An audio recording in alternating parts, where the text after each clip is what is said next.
Being 6:30 according to Apple. I'm going to call the joint meeting, the select board meeting to order. Okay, everybody's sitting in different places. Kathy. Anne says here. John says here. Brian says here. Becky's here. I gotta check the time to make sure she was here. I did. And I will call the finance committee meeting to order at 6:30-ish. Dean? Here. Lori? Here. Mike? Here. Peter? Yep. Tom? Here. Andy? Yep. And Sarah's here. Full house. Okay, now I'm going to do a little bit of select board business. Asking for public comments on non-agenda items. And for this, I'm going to hope that somebody can see people who are dialed in who are not here. Yes, I can. Is there anyone with a comment? I'm not seeing any comment. No hands up. Anybody present who has a comment that's excellent. There is no chairman's report. We usually take on next the select board action items and ask for, but perhaps we can wait until after the joint meeting to go through the select board action items. I'll just make a note that I can skip that. Okay, the first item on the agenda is the town budget overview. Since I just got it, I hope there's somebody who knows something about this.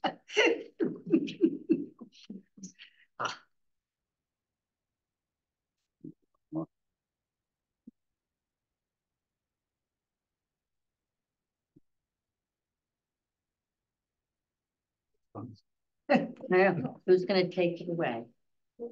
I'm happy to take it away if you want to move on to the budget. Yes. Screen share here. Let's start from the beginning.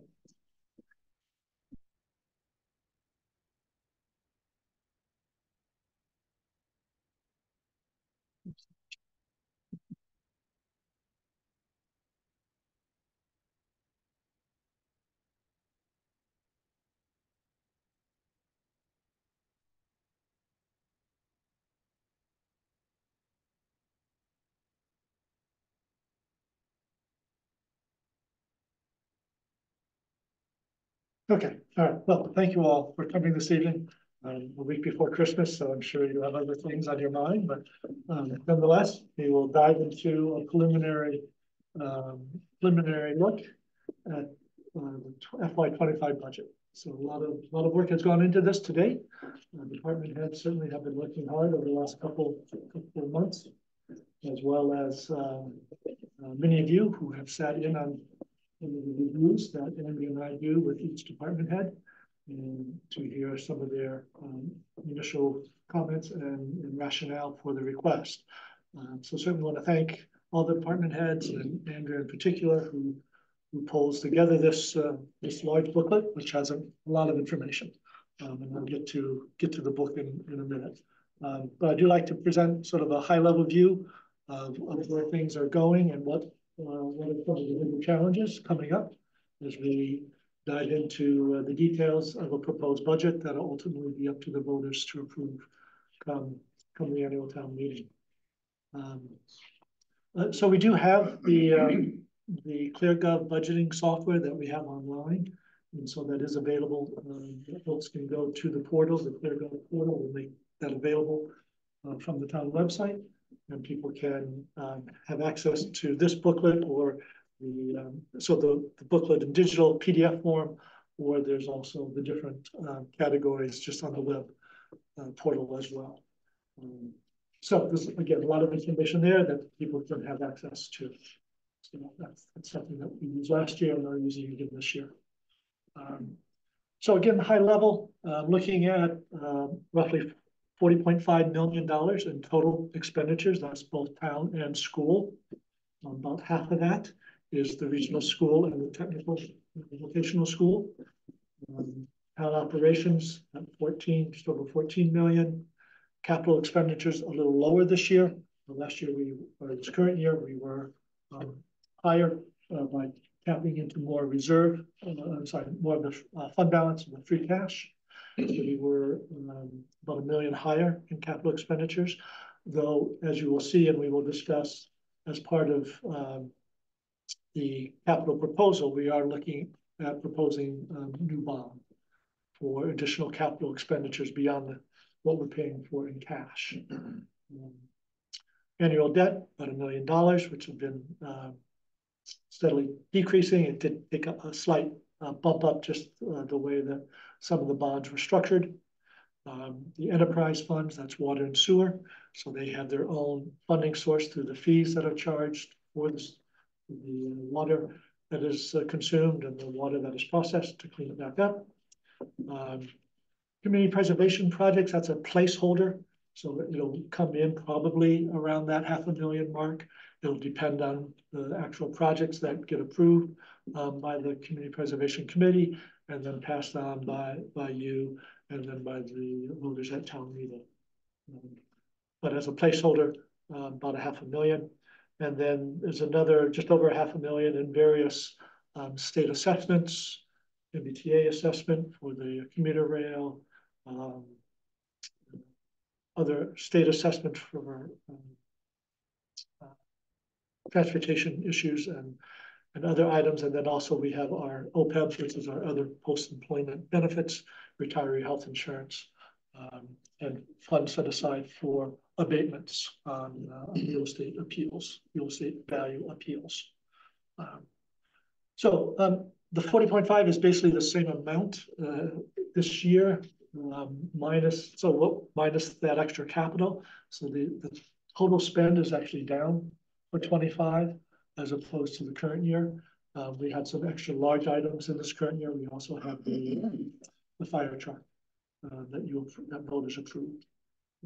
So that's why the actual total expenditure is lower because of those higher capital expenditures. So I do like to spend just a minute on, what does all this money get you? I'm not going to talk about education. That's a separate topic. And obviously the school committee and the regional district.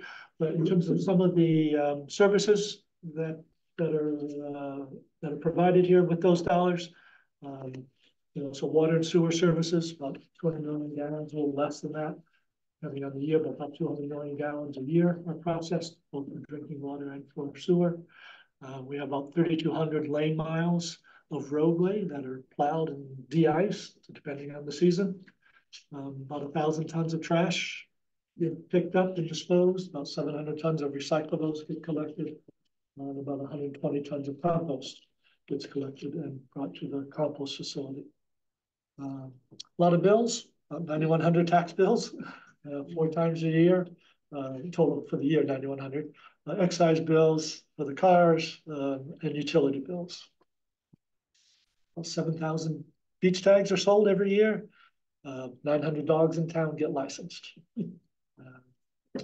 Again, I'm just taking some samplings of some of the services. 7,000 beach tags with 5,000 people.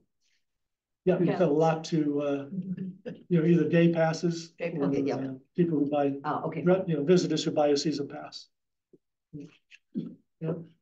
About 6,000 miles of council on aging van rides that are provided, 3,500 meals on wheels that are delivered by the council on aging. Roughly 800 building permits and related electrical and plumbing inspections as well. Obviously depends on the year, but that is pretty consistent year in, year out. Obviously meetings like this, there are literally hundreds of them that are posted and minutes are provided for those meetings and the follow-up work that happens. Fire and EMS calls, about 1,000 a year, and another close to a similar amount in non-emergency fire services, whether it be your fire alarm inspections, smoke alarm inspections, that sort of thing. On the police side, about 200 arrests typically a year, 800 traffic citations, 1,400 parking tickets. Again, will vary, but on a typical year, that's what we see. In the library, some 6,000 to 8,000 items are circulated on an annual basis. So not only books, but videos and magazines. Typically 3,000 or more participants in the different programs that they offer for all ages. We have about $3.3 billion worth of real estate in town. For a small community, that is a lot. Obviously, it allows our tax rate to be lower than most communities, but the taxes that people pay are the rate times the value. So with high values, you're paying certainly your fair share of property taxes compared to other communities. About 800 moorings that are out in the harbor and also down in Magnolia. Ryan does a series of motor safety courses every year that is well subscribed. Park and Rec, very busy as well. 600 children typically enrolled in the various programs. And obviously, Singing Beach is a very popular spot in the summer and occupies a lot of time and energy during the summer months. So again, I'd just like to give a smattering, a sort of a taste of the services that the departments are providing, and knock on wood, for the most part, providing it quite well. So obviously, every budget has a series of assumptions and various goals that we like to achieve with the budget. Some of the assumptions that are made are that citizens want the current level of services. They're not looking for a decrease in services. There are some higher demands that we'll talk a little bit about a little bit later. We assume that taxpayers are willing to accept the 2.5% tax increase if we need it. We, as a goal, continue a fairly aggressive funding for our capital, and that'll ramp up as we will talk about under the capital budget, not only for 25, but in the subsequent 4 years of the 5-year plan and beyond. I mentioned trying to adjust to some higher demand. We've done that for fire and police for the current year. We'll take a look at the Harbor Department for 25 and a few other needs based on higher demands. Continuing to make progress on our facility needs. We've completed now the facility plan, and that becomes a roadmap going forward. It's a work in progress. It'll be a living document that changes over time, but we will, you'll see that the capital budget wants to make some progress on implementing some of those recommendations. And of course, we want to keep maintaining our strong fiscal condition. We do enjoy a AAA bond rating and appropriate use of reserves. Some of the specific goals that you as select board members have, we've talked about this over the past year.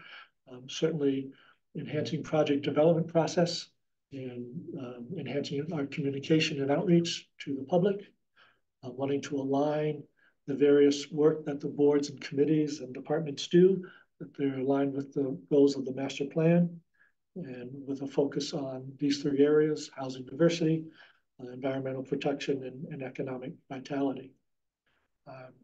Mentioned the facility plans and wanting to continue to update the infrastructure that we have and reinvesting in the infrastructure that we do have. We've really lived off the heavy investments that were made 20, 30, 50 years ago. And it's time really for today's folks to reinvest. And you'll see that as part of the capital plan going forward. The challenges that climate change will be bringing are, today was a good example of a pretty strong storm. We actually fared well today. I'm happy to say we dodged some bullets. The lights stayed on, which is not the case in a lot of other places. Most of the lights stayed on. Most of the lights stayed on for most of the day. And not too much damage. Obviously, some branches coming down, but nothing too catastrophic, I'm happy to say. And all the while, even though we have challenges, we want to maintain the fiscal policies that I think have served the town well and have put us in strong fiscal shape. But we do have those challenges, particularly with school funding, which we'll talk a little bit more about. So I do see the current, what we're working on for the funding for FY 25. I do see it as a different year.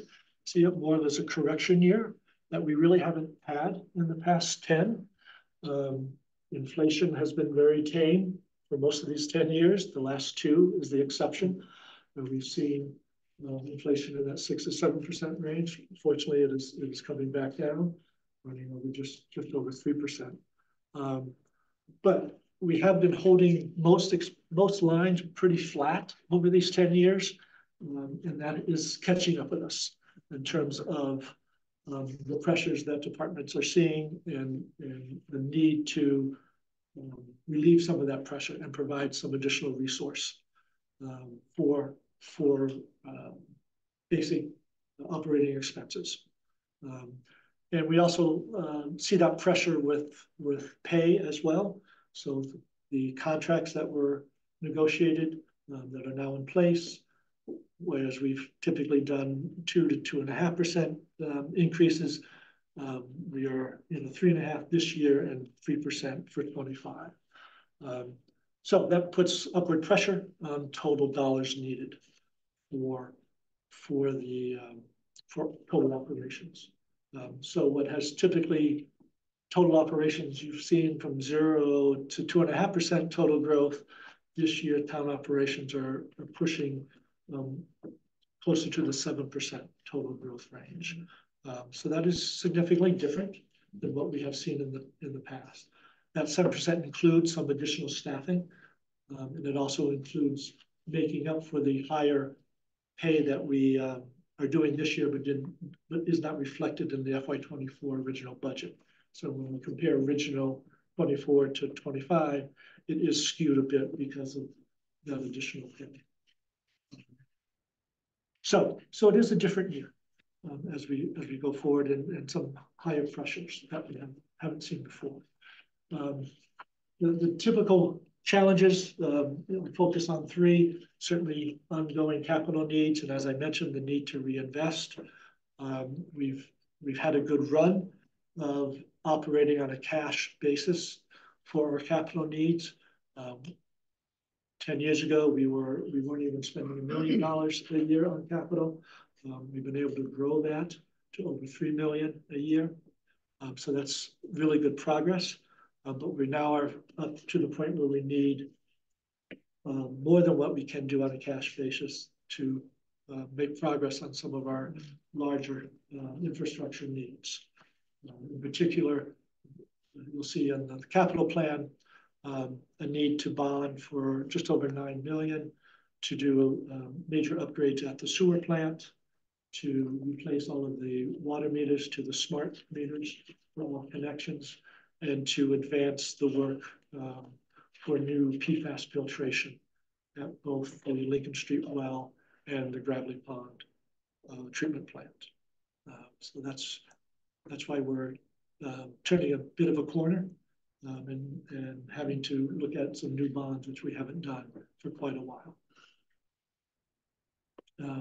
Mentioned climate, certainly there are some large projects that will be looming, not tomorrow, but certainly over the next 10, 20 years for sure.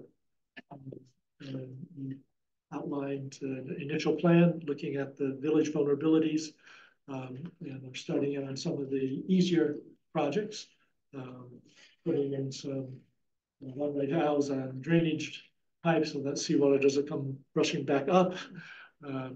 Taking a look at ways to waterproof both this building and the sewer plant, and then taking a look at doing some design work to take a look at Masco and see how it can better accommodate rising seas and still be a usable park. But there'll be additional efforts for sure. Certainly, we look at the seawalls around the harbor, the revetment at Singing Beach, seawall over out towards Boardman, Boardman Ave. What we do with areas like Raymond Street, those will be significant challenges down the road. And lastly, the major challenge, certainly that I think we're facing, is how best to fund the school district. As all of you know, last year, after an attempt to fund a larger budget for the school, that was not approved by both communities, and on a retry, a scaled back budget that made some cuts, but also relied on more reserves, which is not a long-term sustainable plan, as those reserves are depleted. And certainly, there's a difference of opinion between the two communities, I think, in terms of the amount of funding that should go towards education. And that may be a challenge to resolve.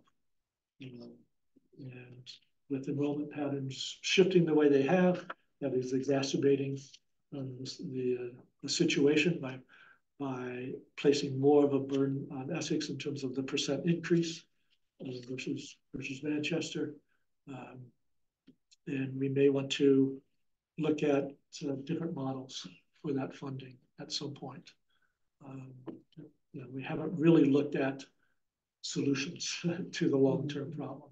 We certainly have talked about reductions of expenditures, but year over year, we have that same problem. So I really flag that as a major issue that deserves a lot of attention in the coming months. So if we look at the new revenues, again, what new dollars do we have to work with? So again, if you assume the full 2.5% increase on property taxes, it raises just over 700,000. New growth, about $20 million worth of new growth, will raise about $200,000 in new taxation. Local receipts, we have always been very conservative, and so this bumps up those local receipts, being less conservative, to a little over 300,000. Small bump in state aid, and increase of just under 100,000 for the enterprise funds. So that gives us about 1.3 million in new funding to work with if we max out Prop 2.5, but don't go over that. So how about we spend that 1.3? And so this is a quick rundown of, again, big picture of where those dollars might go. So certainly salaries is, at this point, is the biggest piece this year. That includes the addition of some staff, full-time deputy harbor master, and then bumping 3 part-time positions to full-time, and some adjustments. So I'll get into the details at a later point, but some part-time clerks are eliminated as we fold them into a full-time clerk. Health insurance, we're anticipating going back to double-digit increases. We had a good run of very low increases in our health premiums. But last year we saw that come to an end, and this year's a little worse. We saw about an 8% increase this year, and anticipating about a 10% increase in the health insurance premium for next year. For our pension and OPEB, again, they're funding it to achieve full funding by around 2033, 2034-ish timeframe. So we get there, we have a few more years of relatively high increases, 8%. It's anticipated to be 8% in the next few years, hopefully going down to the 4% range as we look for another those last few years once we hit 2030 into up to 33. Again, other expenses, some of the drivers here, we normally haven't seen this kind of an increase. Our legal expenses have been significantly higher than they typically had been. Some of the reasons for that are a lot of public records requests that require legal review. You have to redact certain things that aren't public. So that has added to that cost. In addition, appeals to different permitting processes that have added to our legal expenses. And a lot of bylaw work has also contributed to much higher legal expenses than what we had seen up until basically last year. And then we're just seeing the impacts of higher costs, energy costs, and materials, supplies, chemical costs that the water and sewer plants have jumped up significantly. And so that's where I really talk about this being a correction year, that we hadn't seen these kind of increases in the last few years, but we are seeing them now. You'll see the school as a pretty low number, that is lower than the norm, due to this shift in enrollment and the apportionment formula with the district.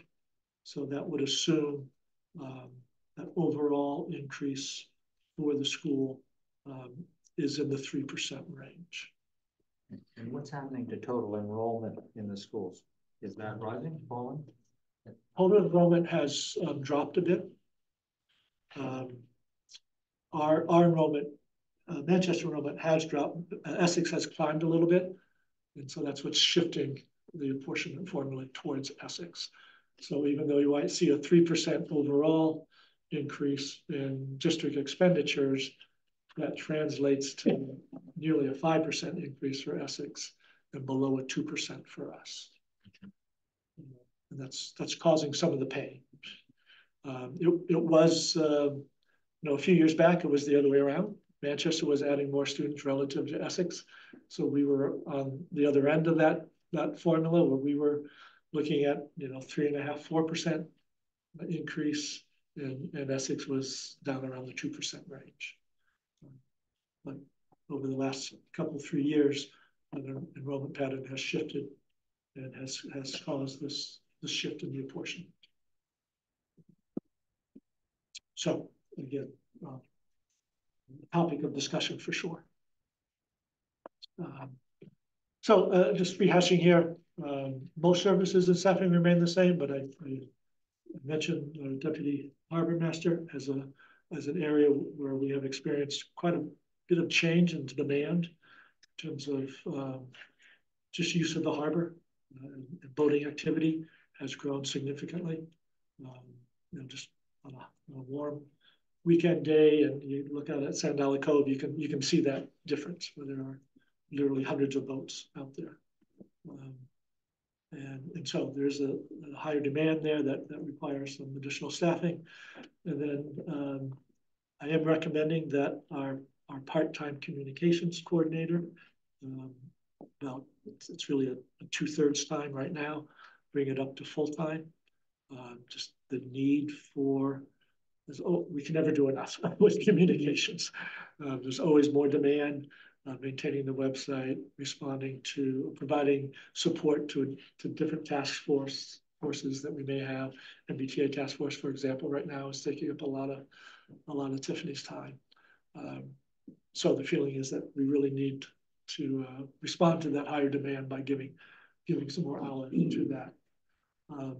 And then the other two, so for land use, we have part-time clerks for ZBA, for planning board. So the idea may be to consolidate that into one full-time position and adding some additional hours to bring it to a full-time person who can provide that support to the boards, to the town planner, and also to the public, and have full-time office hours so that the public always has someone to talk to if they have a need for those two boards in particular. And then the third is, so that land use clerk would also then take over, be combined with the building inspector clerk role, which currently is shared with the assessing clerk. And so we're proposing reverting back to a full-time assessing clerk. A couple of years ago, we merged with an attrition, we merged the building inspector clerk and the assessor clerk into one full-time position. And it's really tough to get everything done on both ends in one full-time job. So again, we can go into more detail at that when we get to those departmental reviews. But that is one of the full-time deputy harbor master, and boosting those part-time positions to full-time is part of what's driving that salary increase up as high as it is. I mentioned the pension and health, mentioned the energy supply costs, and then the capital expenditure requiring a new bond. So a $9.25 million bond is what is proposed to going forward. And what's that to the tax rate? I'm sorry, What increases that to the tax rate? that bond itself. Yeah. The So, funding for the bond. we would anticipate it being shared by an increase from a surcharge in the water rate, Oh, okay. in part, but not wholly. Yeah. So it would require probably a 2 percentage points, 200 basis points. I was gonna ask the same question different way. What are you looking at annual interest expense? I'm sorry, Rough annual interest expense on the bond yeah, I think we assume 4%. for? And would you expect to spend that full amount from the bonds issuance on CapEx within 12 months or no? No, so we won't have the full impact of that bond payment for a couple of years. So we could do bond anticipation notes while we're completing the work. I mean, should I say that a different way? So in other words, we don't need to borrow the full 925 all at once. Correct. Correct. It's nice to have the full authorization up front, but no, we don't need to acquire those We dollars. don't need to, and we likely wouldn't, because we wouldn't be Correct. able to spend the full 9 million. That's correct. Yep, exactly right. Greg, can you just answer a question about the mechanics? So if we go before town meeting and ask for a $9 million bond, let's say a third of it's for PFAS, we discover in 2 years, the direction has changed. How does that work? We've already voted and allocated that money. Can we change that if it's been used, if we've used fans to get to it? Can we defer it? How does that play out? So authorization doesn't require you to do it, so you can just not borrow the full amount if it turns out it's not needed. The example, we had authorization for $1 million in dredging, which we have never used. We've kept it on the books just because we may have a new dredging project. But because of the grant funding that we were able to achieve and better pricing on the actual dredging, we never had to use that. So that's an example of having authorized the bond, but having not had to use it. So to build on that, in an extreme example, we take it to town meeting, it gets approved. And this will never happen, but it comes, we only need to spend $1 million, let's say, to fix PFAS. Yeah. And we say, hey, we got $1 million cash in the bank. We're not gonna issue a bond, we're just gonna Yes, use the cash. right. Yeah, but you just don't follow through with that authorization. You can rescind it, or you can repurpose Got it. Or you can repurpose it. it to the voters. The voters would have to vote to Right. repurpose.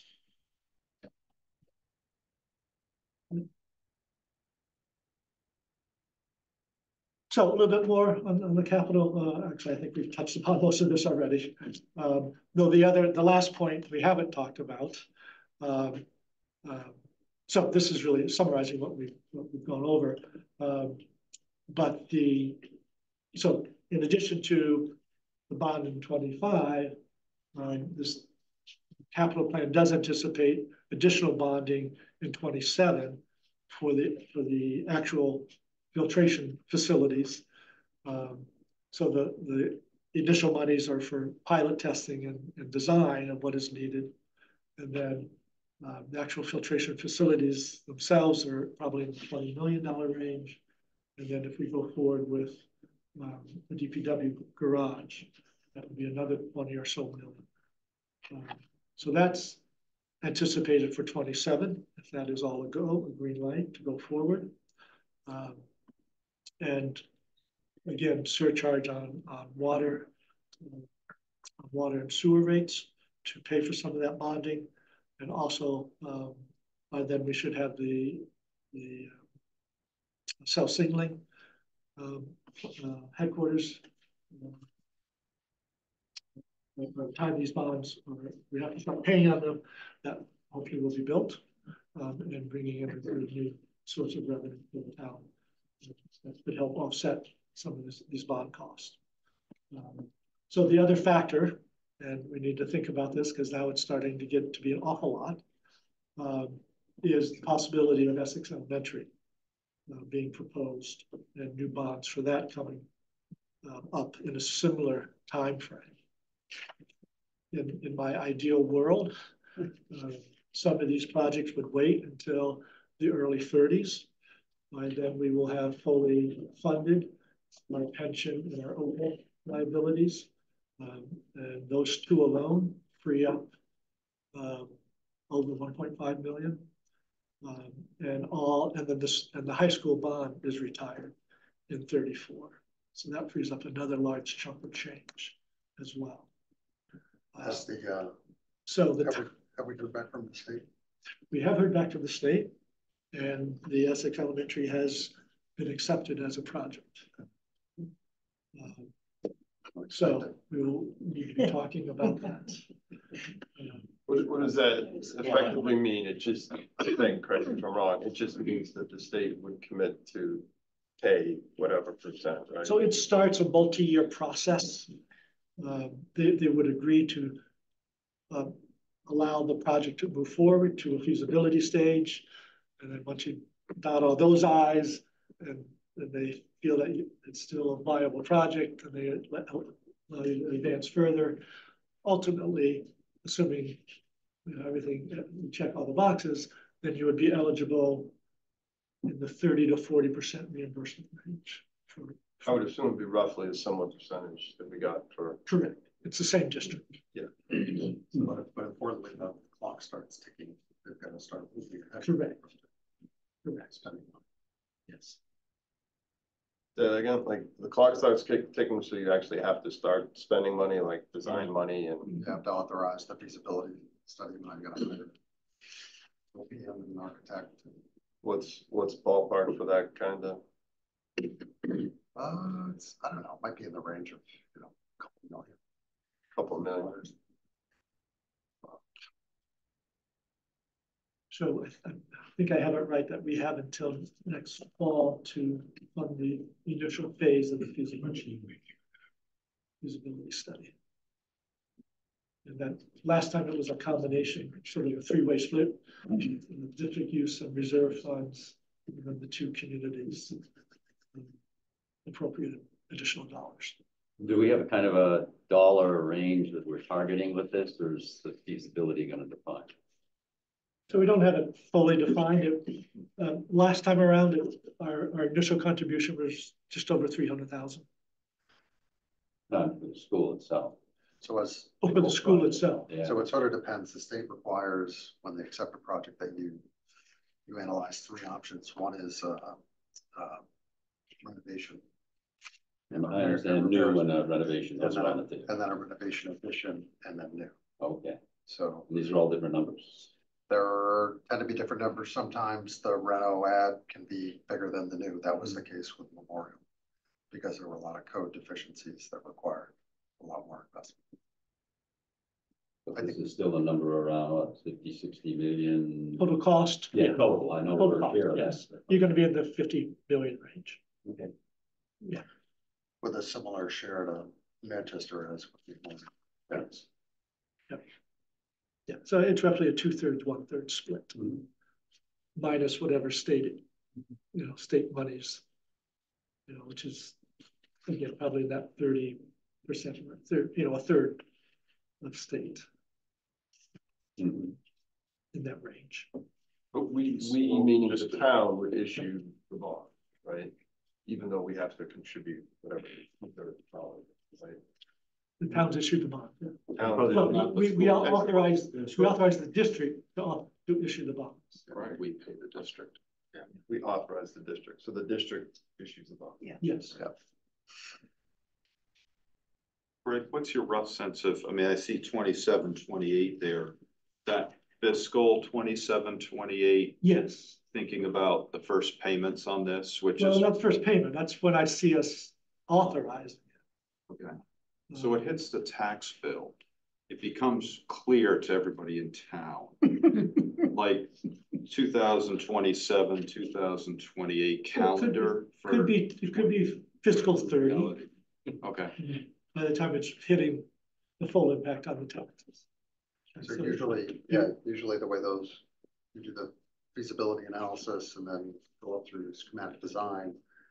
And then based on the design and schematic and the budget associated with it, that's what the project decides to go forward with, that gets put in front of the two towns at town meeting. They vote to authorize or not. If they don't, then kind of got to go back to the state and say, hey, we have another bite at the apple. Start. The other flexible part is whether you take out the bond when you start construction or whether you take out bands. Right. And bands are relatively low-cost bonds, temporary bonds, bond anticipation notes. And if interest rates are going down and if the ball says they're going to continue, we do bands. If interest rates seem to be going up, you pay for it up front. So when the actual dollars hit my tax bill, it could be, as Greg said, as late as 30. But I thought at a very high level, we got the CST thing there. I mean, Yep. Those numbers roughly should offset, meaning the new incremental revenue from CST versus the bonds for Essex Elementary. It won't pay 100%, it won't cover 100% of that cost. I just did some rough and actually it looked even. I thought CST were looking maybe $1.5 million. Am I too high? No, Okay, so $1.5 million in. I just did 2/3 of 50. 4%. So $1.5 million is higher. but if we put these other capital things in, like DPW and PFAS and all the other things, we're. Yeah, I'm not adding some unknown number, but I'm trying to do That's the school. Yeah. I'm trying to do a matching. Yeah. We're trying to spend the CST taxes on the schools. Yeah, something's gotta give. But also CSD is only building half of this project now. Do you have any idea when they might build the other half? We asked them that and they said no. Okay, We asked them when they applied for the variance at the ZBA. so Because we approved both phases in the variance decision.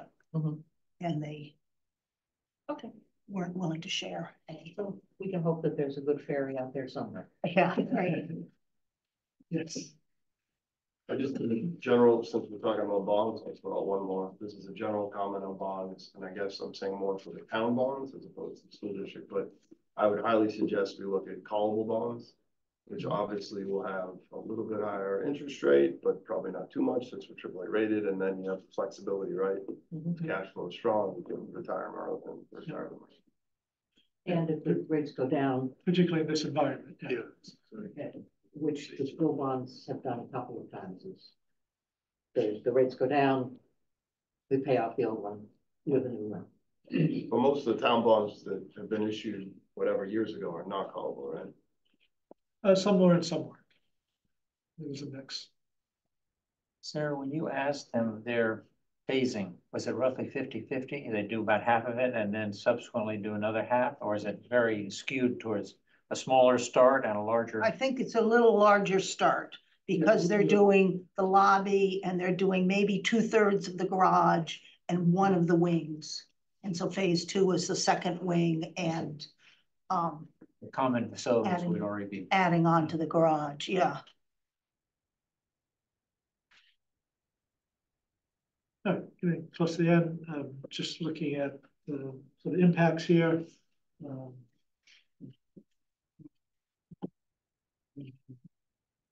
The average home value in town is high. median, not quite as bad, but still pretty high. So 2.5% hike, what does that mean for that owner of an average home? $374 more, and for the average, the median, we'll roll at 245. And then just sort of comparison to statewide, the average home value is right around 600,000. Is that with this year's assessments? Was that? Is that with the December assessments?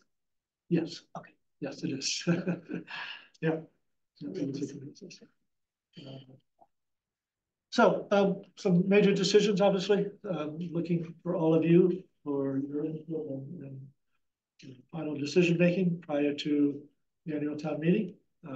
So the staffing decisions, again, just indicated the deputy in the harbor master department, expand those 3 part-time positions to full-time. I did not include 3 other requests for staffing increases. You'll see that in some of the departmental requests. I did not include a new fire deputy chief. I did not include a 5th person in the sewer department. DPW was requesting that in particular because of the major work that'll be going on in the sewer plant. And I did not add more hours for that currently is a part-time town clerk, whether we hire a second part-time or bump the current part-time to full-time. So Greg, just on the staffing stuff,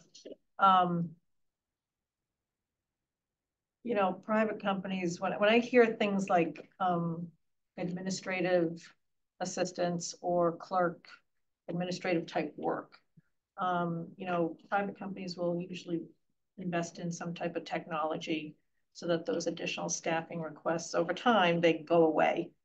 And it's not visible to me that we're looking at any technology investments. Because when you can leverage technology to do that type of work, it doesn't matter if the work fluctuates up or down, you know, you don't need to hire more people. It's a way of leveling out your service costs. I can't do that with everything, but I'm just not sure that we're looking at it. And so I wanted to ask if we are, is it just not visible?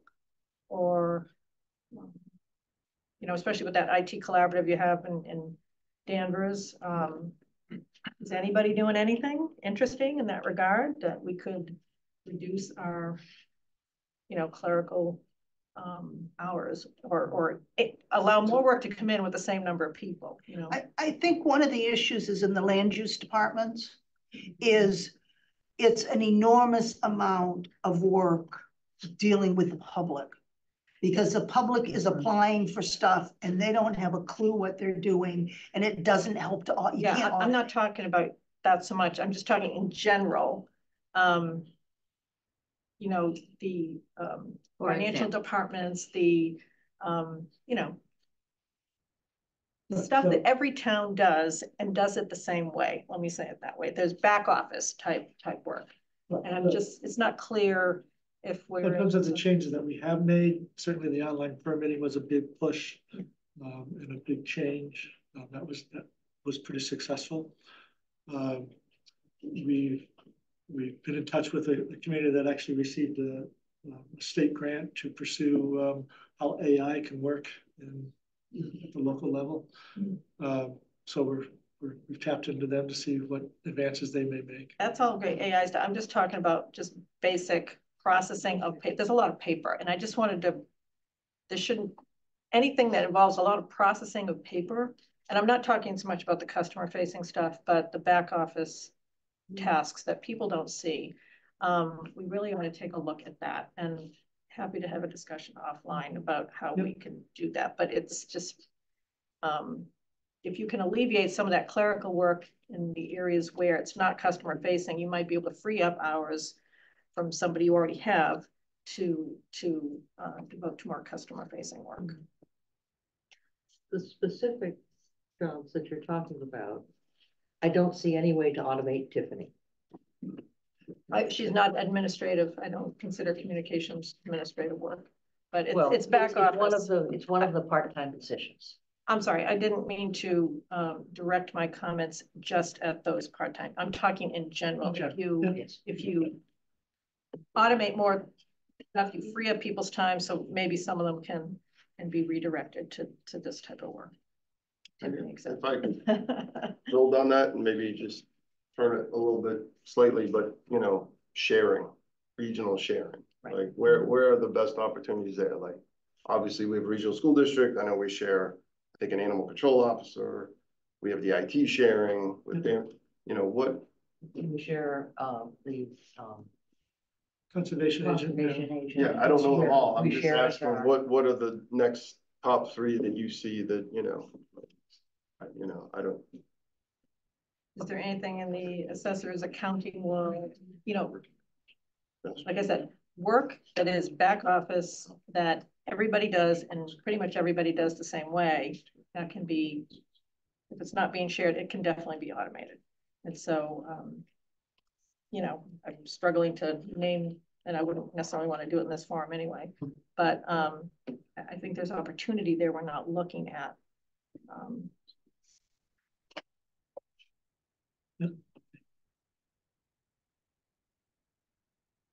So again, sort of summarizing here, you've already heard this. The capital funding certainly will require a lot of discussion. And where we're heading with some of the new facility planning, some decisions that'll be needed, and of course the school district. Do we need to take a look at that the agreement with the regional school district agreement? As I said, one of the challenges with the agreement is that it can skew the percent increases based on enrollment. You know, what if we put some guardrails on that? You wouldn't go below a certain minimum and you wouldn't go above a certain maximum. So I'm working against myself to say this at the moment, but the shoe was on the other foot not too long ago. It really doesn't make sense for Manchester to pay less than 2% a year increase, probably. And yet the apportionment formula will allow that to drop even lower. So are there some guardrails that we might think about just to help smooth those peaks and valleys that can come about? Alternatively, we have the super town meeting and we see what the vote comes out to be. So that number that you had in there for the school projected, I assume that's from the district's first cut. Their first. No, it was higher, wasn't it? I'm a little lower than what they presented. Okay. So they presented a 3.4 overall, and that would be a 2.3 for us. They think that that'll drop a bit. Typically it does, as they are able to fine tune some numbers. Based off their first round number with a reasonable adjustment. Right. Not too far off the average that we're kind of seeing. Correct. Correct. Yep. Yep, exactly. So I say this every year, budgets are about choices. And what services do we want to be providing? Are we providing in the appropriate way? Do we have the right delivery models? Are there shared services, as was just mentioned? Is there more better use of technology, as Kathy was just mentioning, as something to pursue a little more aggressively? And do we have the right funding sources? We have really our first opportunity for some significant commercial growth in the CST project. That's a rarity in town. It's not something that has certainly been on the docket for the last 10 years. Are there other opportunities that we might take a look at? Probably require some zoning changes. It's always difficult and a challenging conversation. We've got our hands full with MBTA zoning at the moment. So when you have conversations with cell technology, do they is it likely that related businesses could want to be near them? Is that, you were talking a little bit about the growth of commercial. Is that something that, has there been any comment in that direction? No, we haven't had that. That's a good question to ask. It's a really good question. Should we? I don't know how their network works and who wants to be near them in that sense. Yeah. The other thing that CST did say at the variance hearing is that they are not applying for a TIF.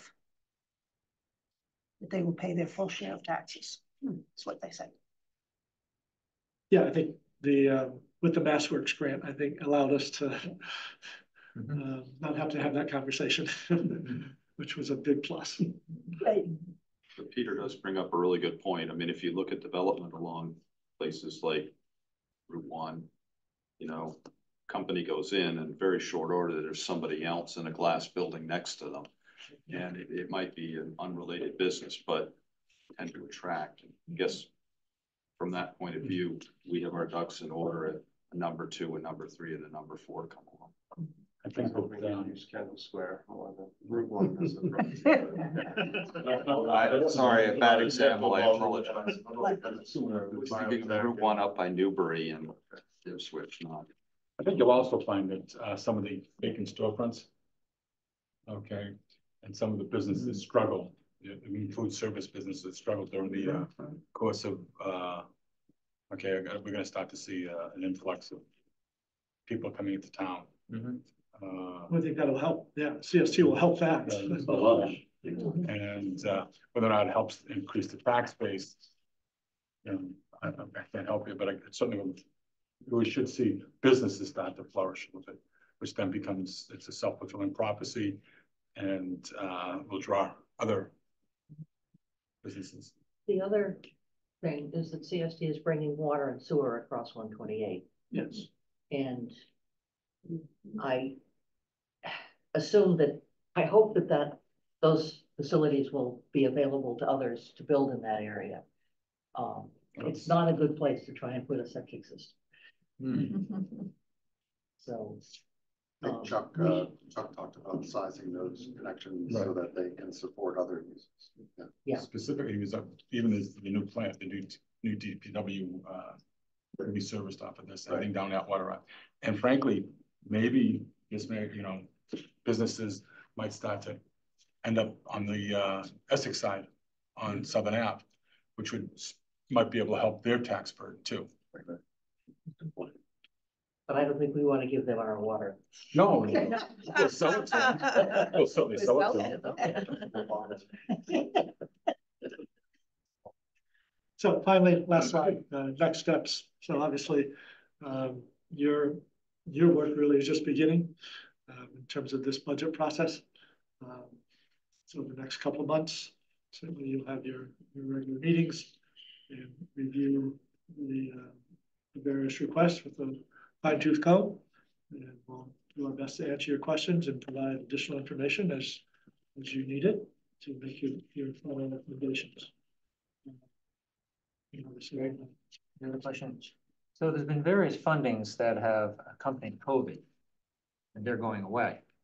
Does that factor into some of the increases that were, some things that we've funded with, I don't remember all the names of these bills, but that's ending. Is that part of the 25 undertaking to then cover them with town non-federal funds?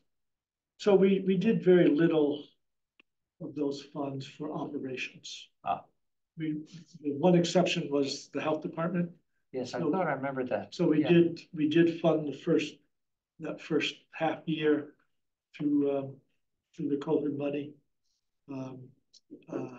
So yes, you see that is part of that salary. It is part of that. It's not a big number, but it is part of that. But most of it was used for correct? Most of that ARPA money was used for capital projects for water and sewer in particular. So you have the printed version of the book for those who like paper. You have plenty of it. And just again, there's a lot of information in here. We added a couple of sections to just turn to the table of contents page 2.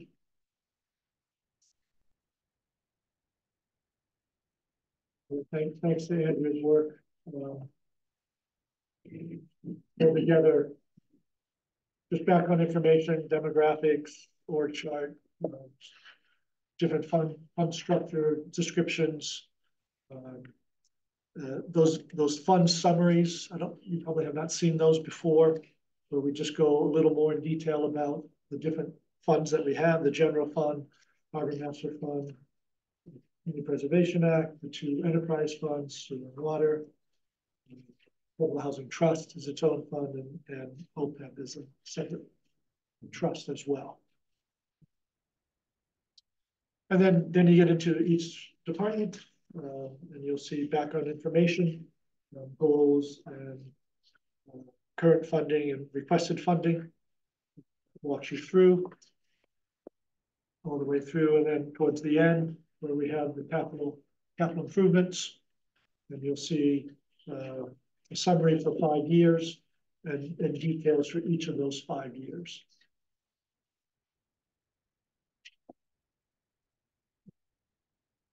So a little over 200 pages of bedside reading. Obviously, we have a few months to plow through it all. And so I welcome your good questions and good scrutiny, and we'll put together a final proposal come the 1st of March. So, question, there will obviously be several iterations of this as time goes on, groups looking at this. And this, of course, is online, so we can look at this at any point in time and see what the story is. Is there some sort of an index that will tell you this is when stuff was changed? Do we have to go to the parts we're looking for and say, hey, anything changed from relative to what I saw, say, 3 weeks ago? Yeah, let me ask Andrea that question to see how the software would handle that. Right, I imagine the software will track changes. So I'm just not familiar with how it does that. Okay. So let me ask her that and get that to you. So yes, that would be helpful to flag what is new. Ask a question, Greg, about your local receipts forecast number. As you mentioned, you've historically been very conservative, you've been less conservative, which of course works for me. I'm just curious what formula or math is just an interesting number, 3167. Is that like trailing 5 years, or what? How'd you get that? It's like 27. In terms of how much we're suggesting using? Well, no, how much you're estimating will come in local receipts for fiscal 2025? Yeah, it was really based on a 5-year average or something? The last few years. I mean, but we've been seeing a pretty steady increase. Right. For example, excise tax for vehicles. It's grown pretty steadily. Well, if you don't have the, I'm just like, if it was an average of the past 3 years or 5 years, or I don't need the answer right now, but I'm just curious how you got there. That's all. Right. Again, obviously happy it's higher, happy it's not as conservative, but I'm just curious. Right. That's all. So it was more of an approach of, I didn't want to max it out. That's just not what I do. That's not what I'm comfortable with doing. I like a little bit of a buffer there. But I felt that we could tap more of it and still have a bit of a cushion. Right. So again, I don't need the hard answer now, but I'm just curious. No, let me ask a more general question. So financial planning and analysis, the forecasting, who does that? Is it Andrea or? So Andrea and I work on that. Yeah. Okay. So you guys do the FP&A function, if you will. Yes. Okay. Yeah. So relative to Mike's question, the 11%, is that typical the change rate for local receipts over the last few years? I noticed that that's the stated rate of change. If you look at page 55, you see detail. Oh, okay, thank you. I was on 27. Yeah, I was on 27. Yeah, 55 is detail of actual budgeted over the years and the percentage increase broken down.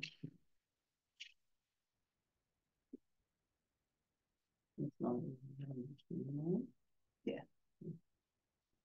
So we just, at a recent select board meeting, we just approved a bump in fees for, CBA. CBA, Mhm. right, to better cover the costs.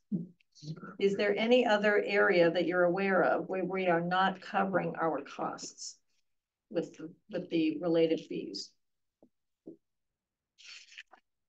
Well, so we're not covering all of the capital costs through our utilities, water and sewer. Those are both subsidized by general funds.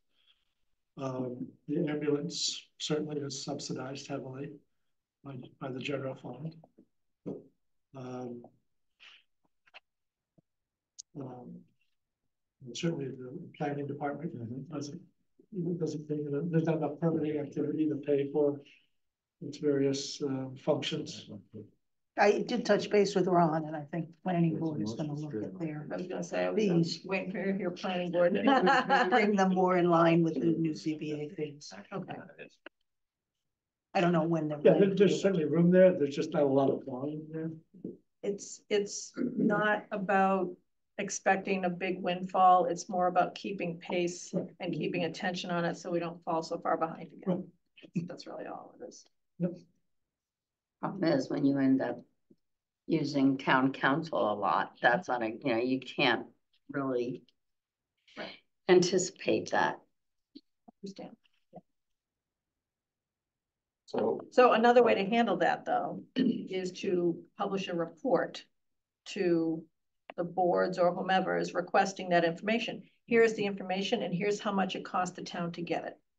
When you start being transparent about how much something costs, there may not be a change in behavior, but it's often a start of a conversation. Might modify the word transparent to forthcoming with the information. I'm so tired of the word transparent and its overuse. But the cost is not transparent to the people who are asking for that service. And if you let them know how much it costs, it's like, well, sometimes it just, I people think, pause, I think they should break out legal costs by Yeah. departments too, Yeah. because ZBA has no clue what Right. it spends in legal costs. Yeah. yeah, I think especially if any service that is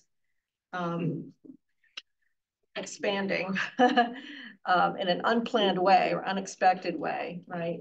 It's a good way, it's a good starting point, you know, asking why, we may know why, but sharing with the people who are making the request how much it costs is often a good first step.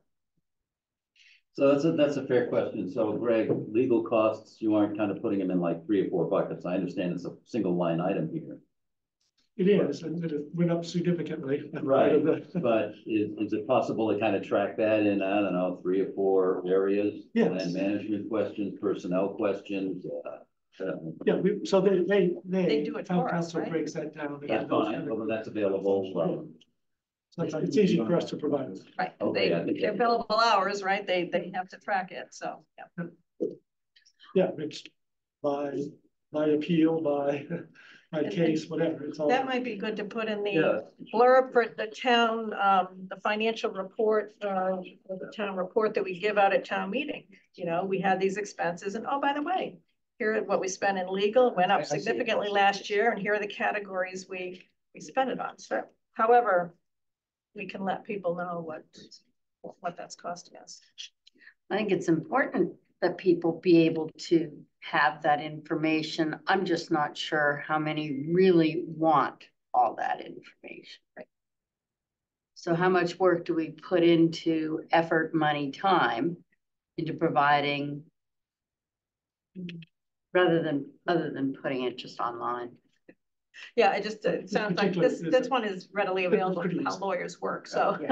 Yeah. What assumptions in the budget are there with respect to Shingle Hill? Hope I said the right name for it. So, Yeah. so there was a supplemental appropriation for that appeal process. Okay, So far, we're, legal fees in general, this past 6 months have been extremely high. So we will most likely need to either have a reserve fund transfer or supplement at the town meeting. Thinking that a reserve fund will be sufficient. Assuming there aren't other big surprises.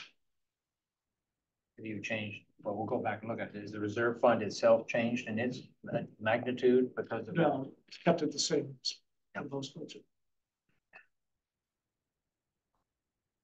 Reserve fund, I mean, I know what you mean. my finance committee's Yes. pot. Yes. I Exactly. What did you keep it at? Sorry. 160? think it's 190. 190. I think it's at 190. Sorry. Wow. Greg, one question, just on page 56, just on the revenues, there's an item at the very end called transfers in. What is that? I'm trying to remember, and I'm struggling to remember what that is. So that might be, Enterprise funds? It looks like we're looking at a fairly significant Yeah. decrease in that revenue, and I didn't know, was that state funds maybe tailing off from COVID or? Or enterprise, isn't it enterprise funds? so there are some enterprise transfers that take place. It's an amalgamation of items. I can have Andrea itemize it. Yeah, okay. There's some grant funds that get transferred in, some enterprise funds. Yep. Bond would show up in there. We haven't had bond lately. Question, to go back to the legal bills for a moment. Are there any expected significant legal expenses that wind up with this MBTA issue? We know what's going on with Shingle Hill and that will grind along, but I don't know if that's. There'll be some review of proposed bylaws that will have town council review, so there'll be some expense there.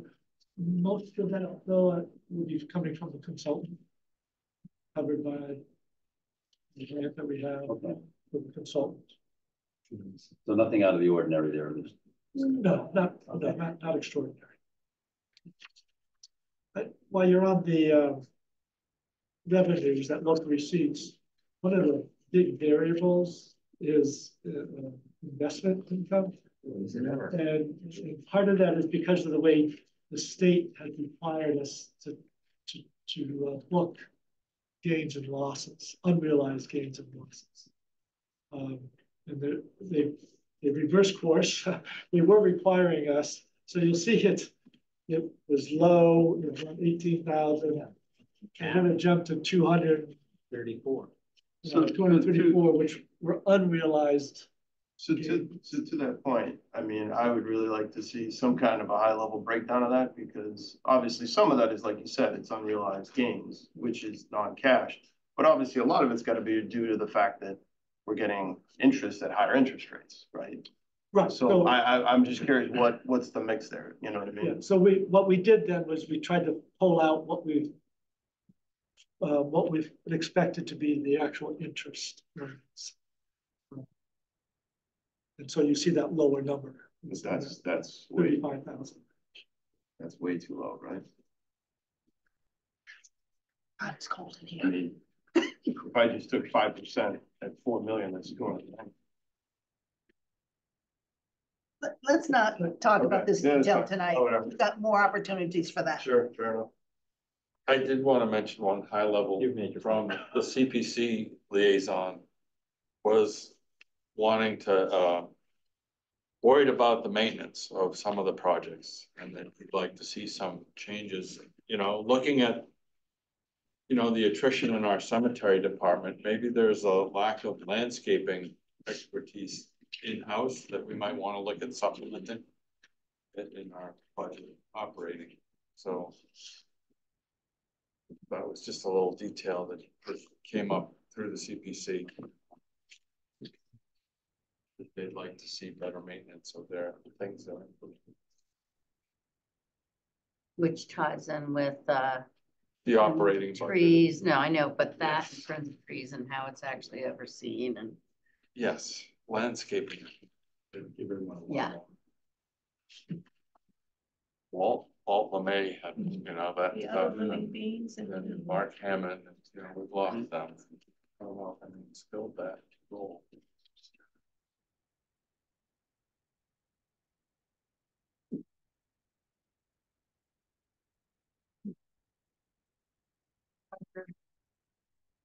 other questions at the moment? I've sort of an odd one, but when you're talking about going from part-time to full-time and changing up some positions, how much more coverage would that provide for the building department? For the inspector, how much support would that be? So, in terms of that one full-time position, basically a third of the time would be devoted to inspection related work, but they're there full-time. So they can, during the day, they can respond to requests at any time. Okay. All right. When a position like that changed, the Thank benefit you. package. I know changed that, too. right. I'm sorry.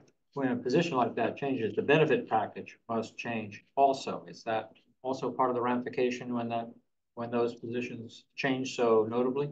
Yes, for some, yes. If someone's at 2/3, they're already earning, they're already getting benefits, but 1/3 probably. 1/3 not. Not. Anything below 20 hours is not benefited. So as soon as you go over 20 hours, access, healthcare, pension. Yeah. Fully loaded. Okay, there's the other answer. Fully loaded. Okay. Yep. Rick, you mentioned a couple of full-time employee transitions in the harbor. Is that seasonal or are those year-round? So the proposal is for one new year-round full-time position. That would be, you know, the hours would be skewed a bit towards summer. Voting season is maybe doing 55-hour work weeks and 30-hour work weeks in the winter time. Mm-hmm. How drastically could you do that? Meaning, 60, 30, 80, 20, do you know what I'm trying to say? In other words, like, at some point you get to human limitations, but just like you said, realistically, you need those hours much more in the summer. You don't need them in January. Why don't you ask the harbor master how he does it? Did you get into overtime issues in terms of state law? Not if they're a salary position. Not if it's a salary. Salary position. Thank you, Bion, for all those unpaid hours. Very good. But so the seasonal employees that are full-time seasonal, and I don't know how many are in that category. Are they full-time employees with benefits? No. Or that they're just Has to be year-round full-time. year-round full-time to qualify? Yes.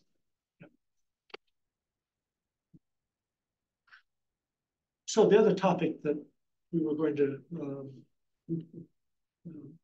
have you hear about tonight is a request that's not in the budget, but it's a proposal on the table, and that is for the town to take on a mooring launch service. So Biden's been sitting patiently, waiting. What you're talking about makes me feel like I should just go away. But this isn't my idea, my proposal. This is It's a proposal that has been requested by the public that Biden has taken out. So I just stop sharing here. I can figure out how to do that.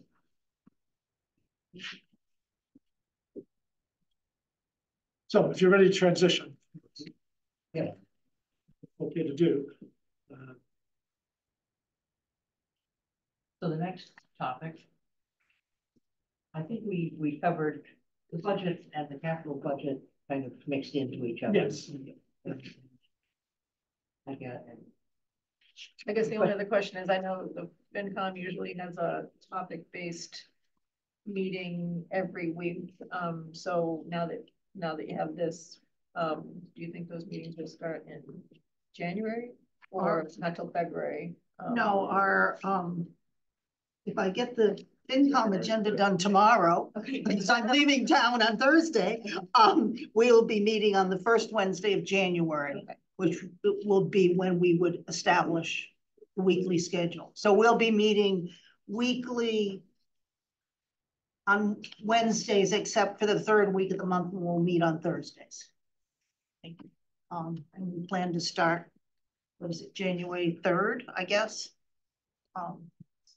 And go into March, because we have extra time. So we're planning to use the extra time. We need all the time we can get.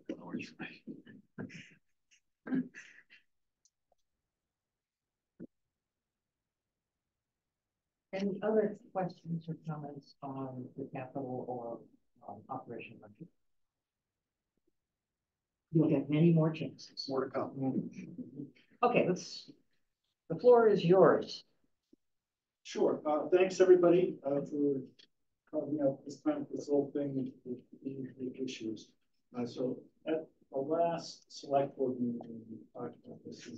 The two overarching concerns I heard from the board and from the public was staffing and the money paid for the lunch. So that and put together some slightly less, probably first grade spreadsheets instead of kindergarten spreadsheets. Just showing revenue and budget, the difference in what the department is in. And then the other thing is the money that our department brings in annually that goes into the town.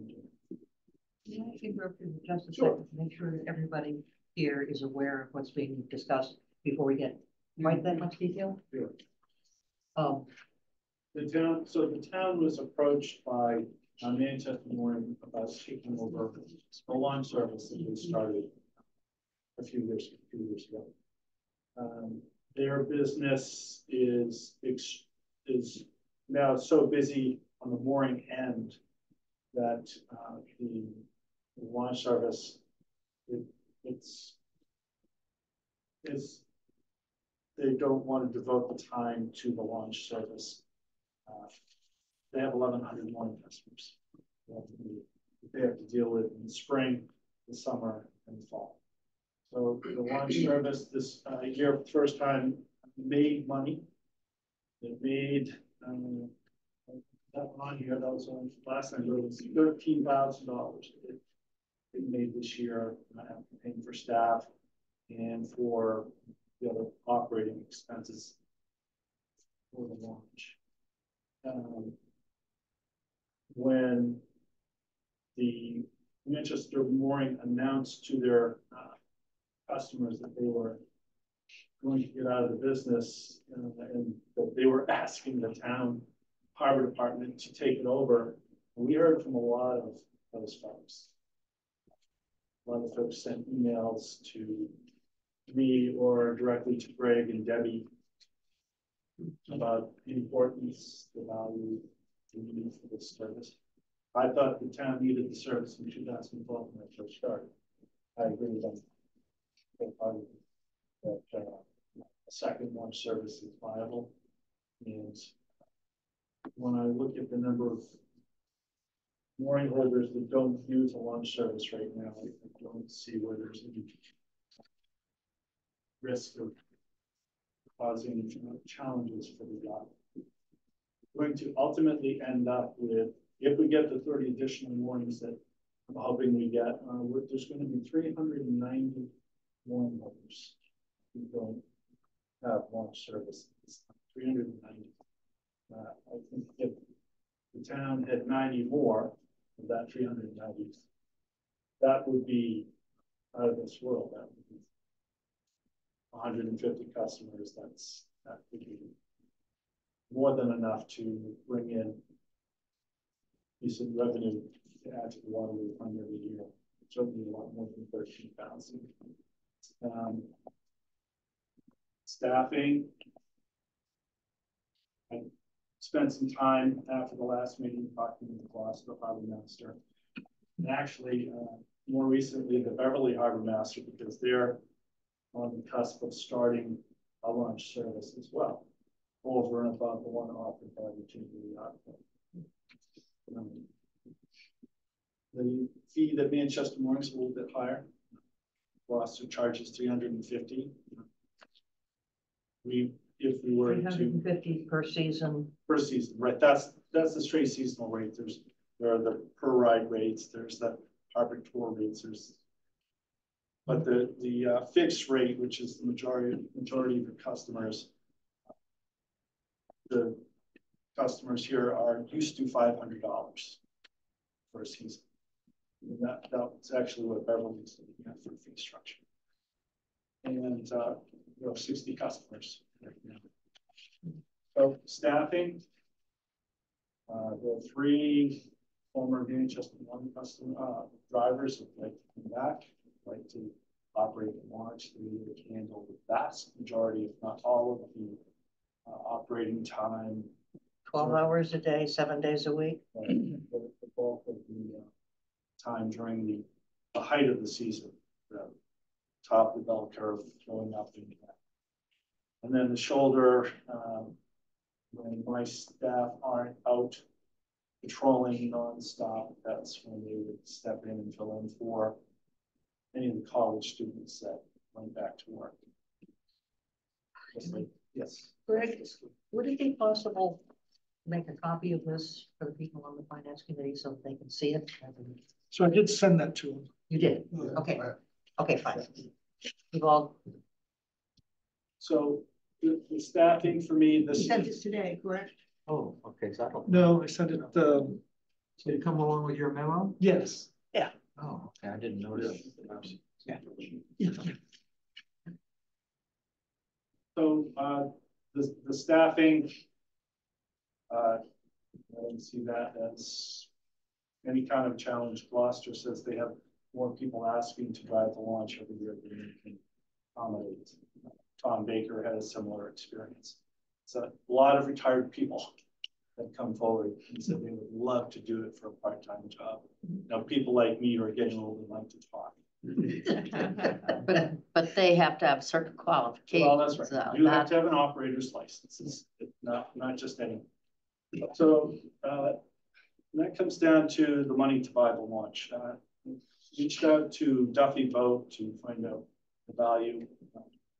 The Freedom, which is the larger Coast Guard licensed vessel, built brand new, is $190,000. The other launch, which is not licensed but has a brand new engine and transmission, would be about $100,000 to replace today. So the Manchester Mooring is offering both of these vessels and all of the customers for $125,000. That's what they would like to have. If the town doesn't move forward, doesn't decide to take advantage of this, that boat will sell for 150. The one boat will sell for 150 the next day. There are people lined up waiting to buy that launch. We've been given first refusal. So Brian, I think one of the other questions we had the last time is that so that's all great. That sounds great. You've answered a lot of questions that we had the last time. The service and storage costs. Yes. It seemed a little bit like Santa and the Tooth Fairy were involved here. So right. What would a realistic service cost be if we didn't have the outside help? And how would the numbers change? About $1,300. Really? That sounds so low. Yeah. For service and storage. All washed, winterized. I know. Right? It'd be Stored stored. where? It would be stored with our other boats. Okay, So not on that. so basically just a service. Sure. And cover. No shrink wrap. No shrink wrap. We take care of covering our own boats. Okay. That's what. So it isn't the full service that a lot of people are used to. Right. Okay. So on the revenue side, you're saying right now it's about 30 grand? 13, right, 33. Revenue. Right. If I did 500 times 60. Well, right? And you're saying we could realistically pick up maybe like another 90, $0.70? One of the things that Manchester Mooring never did was really promote this launch service. I think they were a little nervous about doing too much all at once. Understandably so. They've never been in the launch service business before. So Becky, What about the insurance and liabilities? So Andrea would have those numbers, but I can tell you when I ran a day sailing business, the old Friendship Sloop. I ran a launch service and it was a couple $1,000s a year. And that falls right in line with what Tom Baker had to pay in addition to what he pays for his mooring service liability insurance. It's surprisingly low. So those numbers are not included. One at a time, please. Until we crash. But just to follow up on what Becky was asking, Yes. the insurance numbers are not on. Right. Yeah. Okay. Is there anything else that's not on the chart? I think that's what we're trying to make sure is we have a comprehensive understanding, because I think we were all in agreement the last time is we don't want to use a penny of tax dollars for this, so it has to be self-sustaining. Right. And we're just trying to make sure that all of the costs, so insurance is something that's still not here. Is there anything else? Well, I would think the biggest cost is like, what's the life of the boats? Well, right? So I had a nice talk with the general manager at Duffy, who actually I used to work for, and he came down to the office the other day and we talked about this some more. The life expectancy of the vessel, the hull, is 30+ years. The engine and transmission are the things that will have to be replaced eventually. Diesel engines, obviously maintenance as they get older, those costs are going to go up.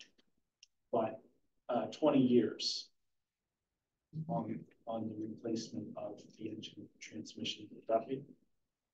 And the engine and transmission in the smaller boat, which I don't see as something that we would use in the longer term, but that engine and transmission have 20 hours on it. They're one season. If you had to replace it today, what would that cost? That boat? No, the engine and transmission. No, the hull you said is 30 years. Right, so the Yanmar that's in there, I think you said it's about $32,000 today. 20 years from now. Yeah, who knows? Is that installed? Yes. Yeah, so, and you mentioned there are about 390 moorings out there that they don't have any. 360 right now, 390 soon. Okay. How are these people getting to their moorings? They don't have a launch service, they don't have a dinghy registered. No, it's dinghies.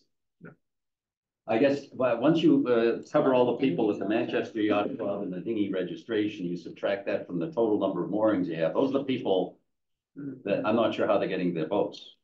And those are the people we want to go after. But some of the people with dinghies would switch over to launch service too. Well, maybe they would, but I want to know just what that math is right now. Also, I can tell you is I know that there are 360 mooring holders that do not use a launch service right now. And how many dinghy registrations do you have? So everyone who isn't a member of the yacht club, yeah, everyone who isn't a member of the boat club that they have the membership with a dinghy. Look, I think the question is more straightforward than that. Okay. How many dinghy registrations do you handle a year? Yeah, we can do the math. Yeah. So we have 30 straight dinghy holders. So I didn't have that broken out. I have it in the database because it's a separate charge. So the dinghy and the mooring go together and you haven't got them separate. That's right. Okay. I mean, it's easy enough to separate out and get exactly that number. But I don't have that right here. So I'd like to make a suggestion. So I think we said at the last meeting, we all would like to see if we could make it work, right? Because it's a great idea. If we could get a clear answer on what let's assume you charge 500 or 550, whatever the fee is. Identify your break even. How many subscribers do you need? Okay.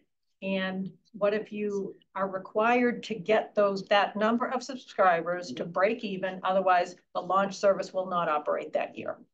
It's like my marina. I have to pay a deposit before the boat show. Otherwise, my slip is, going to go up for grabs at the boat show. So, there's a cutoff date. So we're not left wondering, do we have enough subscribers to operate the launch that year? Would that be a doable model? Yeah, right, so that's about 35. I'm just saying, whatever it is, just to make sure we're not losing money on this thing. If you want to include the capital costs. Yes, So I absolutely, think that number is like 71 people, 71. whatever it is, but we need to include the capital cost, the insurance, the stuff that's missing so that we're not subsidizing it in any way with tax dollars. What's the break even? So And probably 75 is your break even. okay, And then if you double that. Yep. You had 150. Your net profit after all expenses, including capital, it's going to be around 25,000 a year.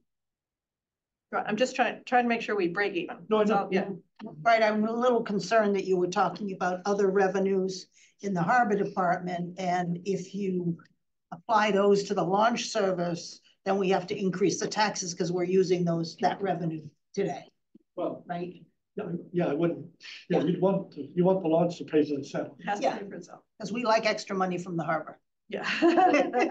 so my only point there is that if this launch is paid for out of the general fund, yes, it's money that the boaters contribute to the general fund, but it's still come from the harbor. It's not coming from But it's, property. but it's revenue that we're using to offset Yeah, right, taxes, and if we don't have right, that, right. we have to increase the taxes.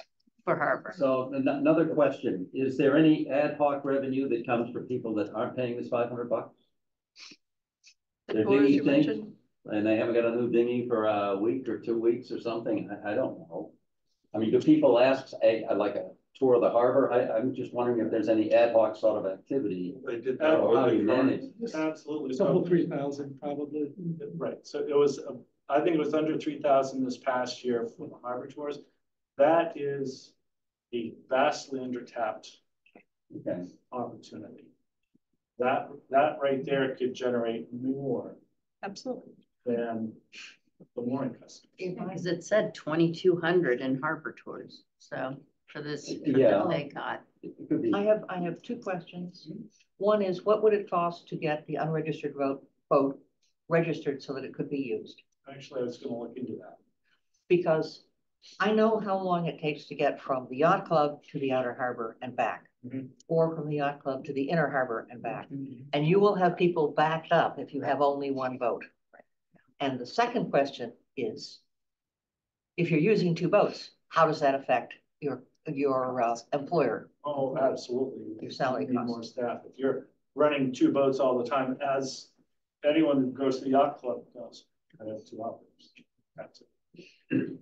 So I'm concerned that even at the 71 people, you're going to have very long waits if somebody wants to go from Reed Park to the outer harbor. They all want to go on the same, Well, so- same sunny day. And at the same time, At the same time. and back on at the same time, Right. because it's getting cold. Right.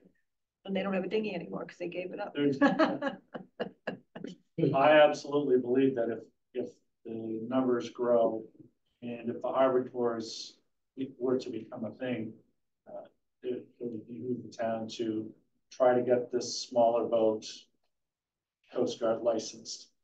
And if the numbers warranted it, some year down the road, and we're talking about after I retire. No, truly. Yeah. Having another larger boat built, which Gloucester did this last summer. The Gloucester Harbor Masters said to me, when we got the first one, I never thought we'd make a dime with the boat. And now we've got a second one because we have so much use of. So I have a question. And it's, do we have a date by which we need to answer? Well, I would say that if at the town meeting, well, before the town, I would say if this makes it to town meeting, if it goes to a vote, Manchester Mooring would be more than willing to wait that long. Okay. There's, Really? yeah, There's no way we can commit Right. without a town meeting. No, I vote. know, I'm just Right. saying, Yeah, That's so very, not, that's very generous. yeah. The bakers have made it clear, they would like to see the clientele that they've built up continue to have the service to have it grow and prosper. And they are offering, they're leaving $50,000 on the table between the two votes to have the town take this over. So they're willing to wait. What would they charge for not taking the second vote? There's, I mean, I don't could see, ask. I don't see what an unregistered vote does for the town. If there's a breakdown, if there's, Yeah. well, Red White and Breakfast would be just one example of, or if there's a scheduled harbor tour. But you're talking about taking passengers out in an unregistered. Well, it's And not a licensed, it's a 6-passenger boat. You can take 6 people out in it all day long Okay, legally. You can't take 7. It's an uninspected passenger vessel. Maury could take people out in his makeup if he has a captain's license. You could take 6 people in your inflatable if it's as long as it's you know. If it will float. So why don't we that's sit on each other? right. The point is that it's an uninspected passenger vessel. It can be used to carry passengers. It's limited. So, and that's why I've been thinking maybe we should approach the Coast Guard about going through the process. It is no fun, but. But it could be used for harbor tours. Oh, absolutely. Yeah, and if we could get that boat as an inspected passenger vessel for 10 to 12 people, it'd make a big difference. I have a question on the staffing end of things. Now, I haven't seen a position description from assistant harbor master, et cetera, but I assume that person would certainly have the qualifications to drive this boat from time to time. Nobody in the department who works on the waterfront who's a boat operator does not. Okay, so I'm just looking, I mean, that's a sunken cost.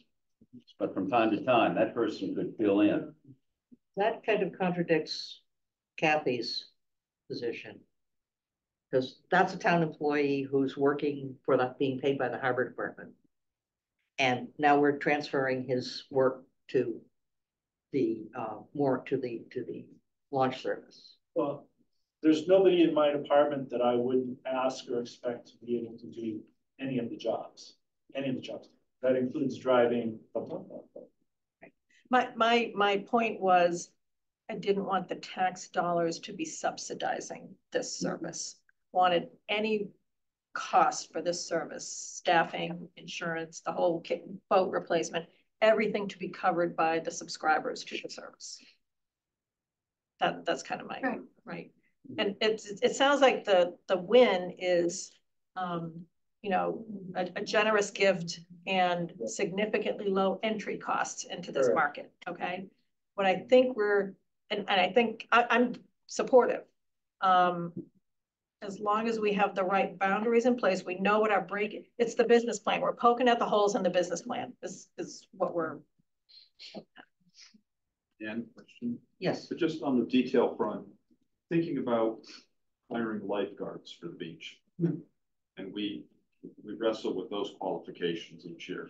We're probably looking at 3 people to man this with vacation time. And if you on 2 vessels, maybe 3 or 4, it would be helpful to understand where those people would come from. And I say that just from experience with the yacht club.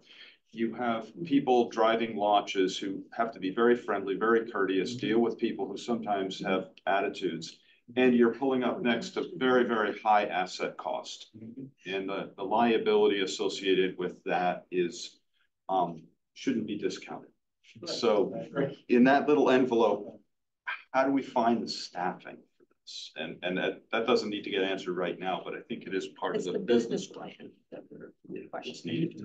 We need a business plan. And has there been consideration of privatizing this, letting like one of the marinas I was wondering. Yes. Over the surface. Yes, and thanks for asking. Neither Manchester Marine, Proctor's Boatyard, or Inner Harbor Marine are all interested. Manchester Marine used to offer a launch service once upon a time. They tried to do it all in-house with people that they had working at the yard, and it was. So that gets to my comment from the last meeting was, I've also got experiences with marinas who had a launch service. They just thought it was a big pain in the butt, right? So I'm not clear on, staffing was a big part of it. And I just want to make sure that if we go into this, we're really going in with eyes wide open. The gift is wonderful if the business plan is solid. But usually businesses don't give up a revenue-making opportunity unless there's something about that service that's a pain in the butt. And I'm not Usually. That's the word is usually. And so I think that's what we're just trying to make sure we understand. It's not a high profit. It's not, unless the launch, unless the harbor tour thing was to take off. Launch service in and of itself is not a high profit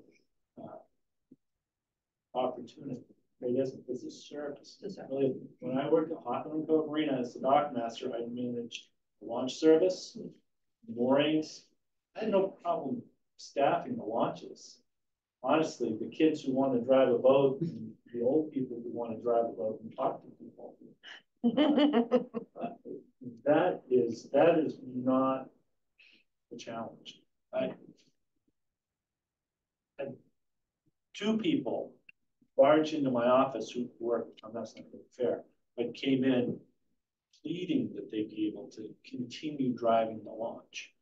The young woman who used to work for me at the dock, I also have a feeder program. The kids that work at the Reed Park dock, one of them would be the main driver from June through August until she went back to school. She wants to work 40 hours a week.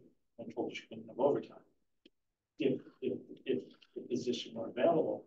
But these kids that work at the dock, 3 or 4 of them have already started the process of getting launch driver's licenses. They come down, they can't tie a line on a cleat. They see the launches go. It's just a natural progression between the kids, tired people.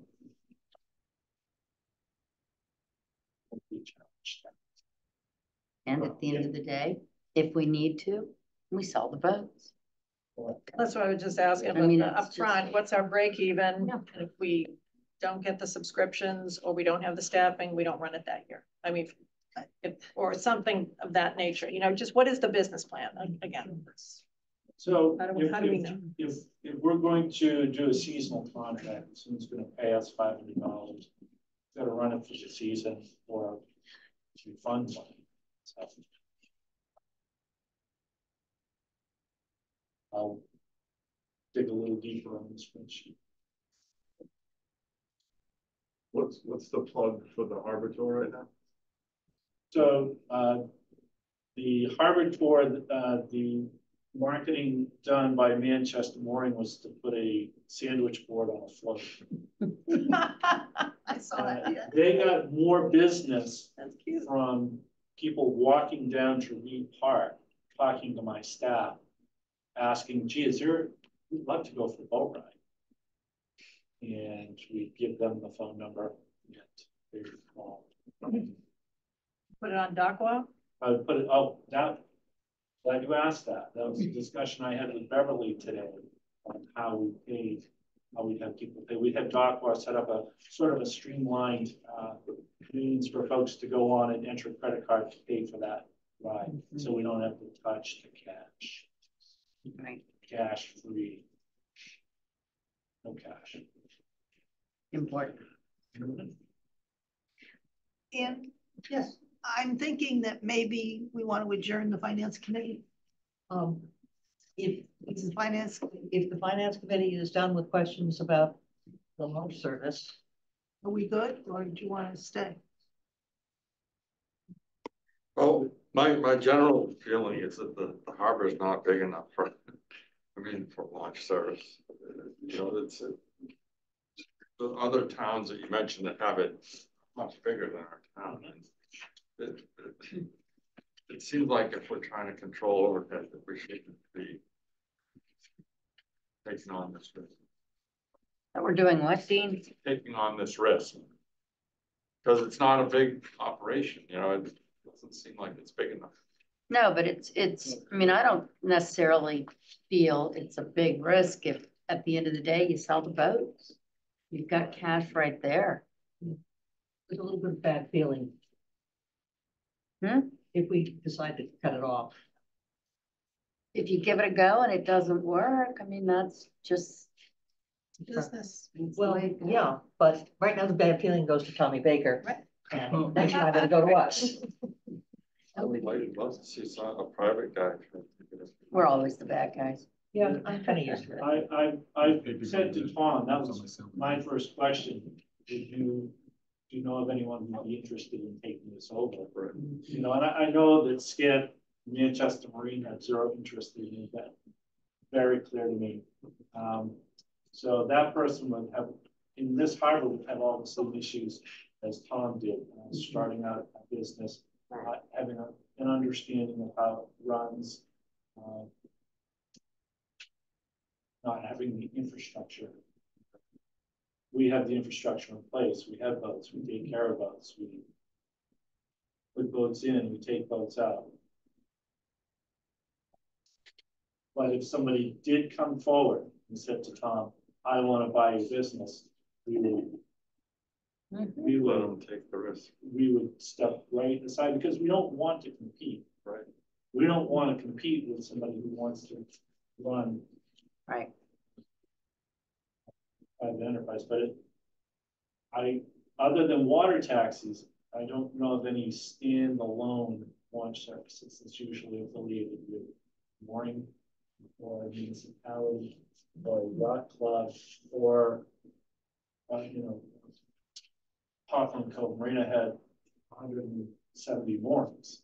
So they use that to service.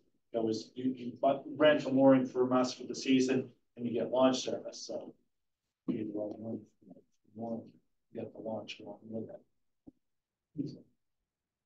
Just as one FinCom member, I'd really like to see a much more complete business plan before really making any decision.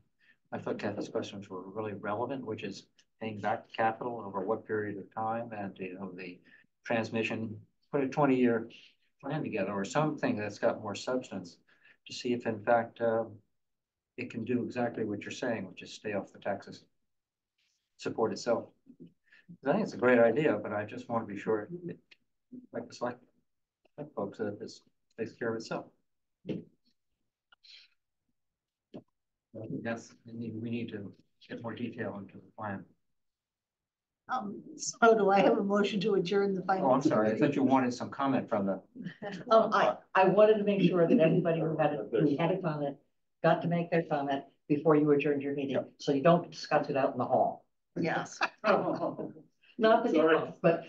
So next No, they step won't. though, before we let them go, with the next step for Bion to enhance the business plan and bring it to FinCom so they can advise us, or what's I just want to be clear on whatever the next step is, so we don't leave Bion unclear.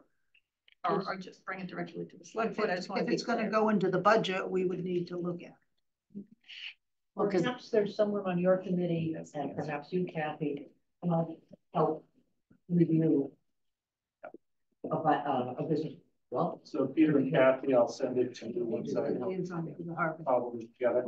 And then discuss it as part of whenever you have your budget meeting. With the harbor. we may discuss it, the boards may discuss it separately, but I'd like to have two people. Yeah. Help, a person from each committee help Bion put together something, because I think among your many occupations, I don't ever remember you being the finance manager. I did have a small business. But I didn't have to borrow any money. So I made the business plan. That being said, I am married to a rocket scientist. There you go. Good. Well, and you've been asked to bring this to the town, so There's your good deed, continuing. Thank you, Maya. Merry Christmas. Yeah, Merry Christmas to you. I don't expect to be around town hall until January 2nd. Wow. Enjoy. Well, it's probably wishful thinking. Merry Christmas, happy holiday. Bye-bye. FinCom adjourn.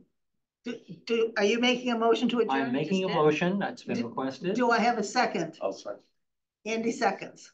Take a vote. Dean, Yes. Lori, Yes. Mike, Yes. Peter, Tom, Yes. Andy. Yes. Sarah says yes. Thank you. Thank you. Thank you all. Merry Christmas. Happy holidays. Yes. Good luck trying to get out of there. Three days. Yes, you better. You got on the 21st, right after the ZBA. Oh, jeez. You want me to take care of your property? Property line? Ryan, Exactly. like me to just slide down, or is that too much? Or actually want to go back? I don't want to see. interrupt you. I'm happy to move. Bye, everybody. Thank you. Merry Christmas.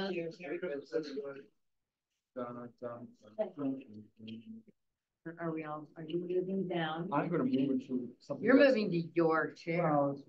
Yeah. Yeah, your chair. On Thursday. Take take your sign so that everybody knows who you are. Tom, do you want me to move down, or are you okay? You're okay there. All right, thank you. I get cozy. All right. Step out of the way. Yeah, spread out here a little bit. Yeah, there we go. Ah. Oops, I'm sorry, step down. Okay. I'll trip in the suit. Okay. Annual alcohol license renewals. Yeah. Wait, let's go back. I have something that I would like to get put on the action items. Mine is that a year and a half ago, we changed the appointment policy to say that people who had served 2 terms need to reapply. Mm-hmm. And I think we should send out a letter to all of those people, or an email to all of those people in January, warning them that this is going to happen. But my opinion, I shouldn't have given you my opinion. I think we should discuss whether. So I would like to have that on the next agenda for January. And I would like to add, you know, we have the tree hearings, and then we say, okay, sure. Take this one down, not that one, trim this, but we have no idea what actually transpires after we've said that. And I had somebody recently come to me and say, so many months ago, you all said thus and such would happen, and it never did. What is the time frame? So I don't, and I didn't have the answer to that. And I think that's something that if we are making decisions, we should also have something whereby we can follow up How often do we do trees? Is that like 4 times a year, 3 times a year? when they come. It does vary. Yeah. Well, it seems to me, that's a good time. Whenever you got the trees coming up, okay, the last time we did trees, what's happened to those trees? Okay, we're now discussing. Yeah. Becky would like to have something on a later agenda to discuss Yeah. follow-up on trees. That's right. Yeah. Topic. And we Yeah. don't need to discuss how we do it. Because it's not on the agenda. Right. I could write it on the agenda, but that counts. Okay. Anybody else have an action item? Annual alcohol license renewals. Hey. We have the list. These are all existing licenses.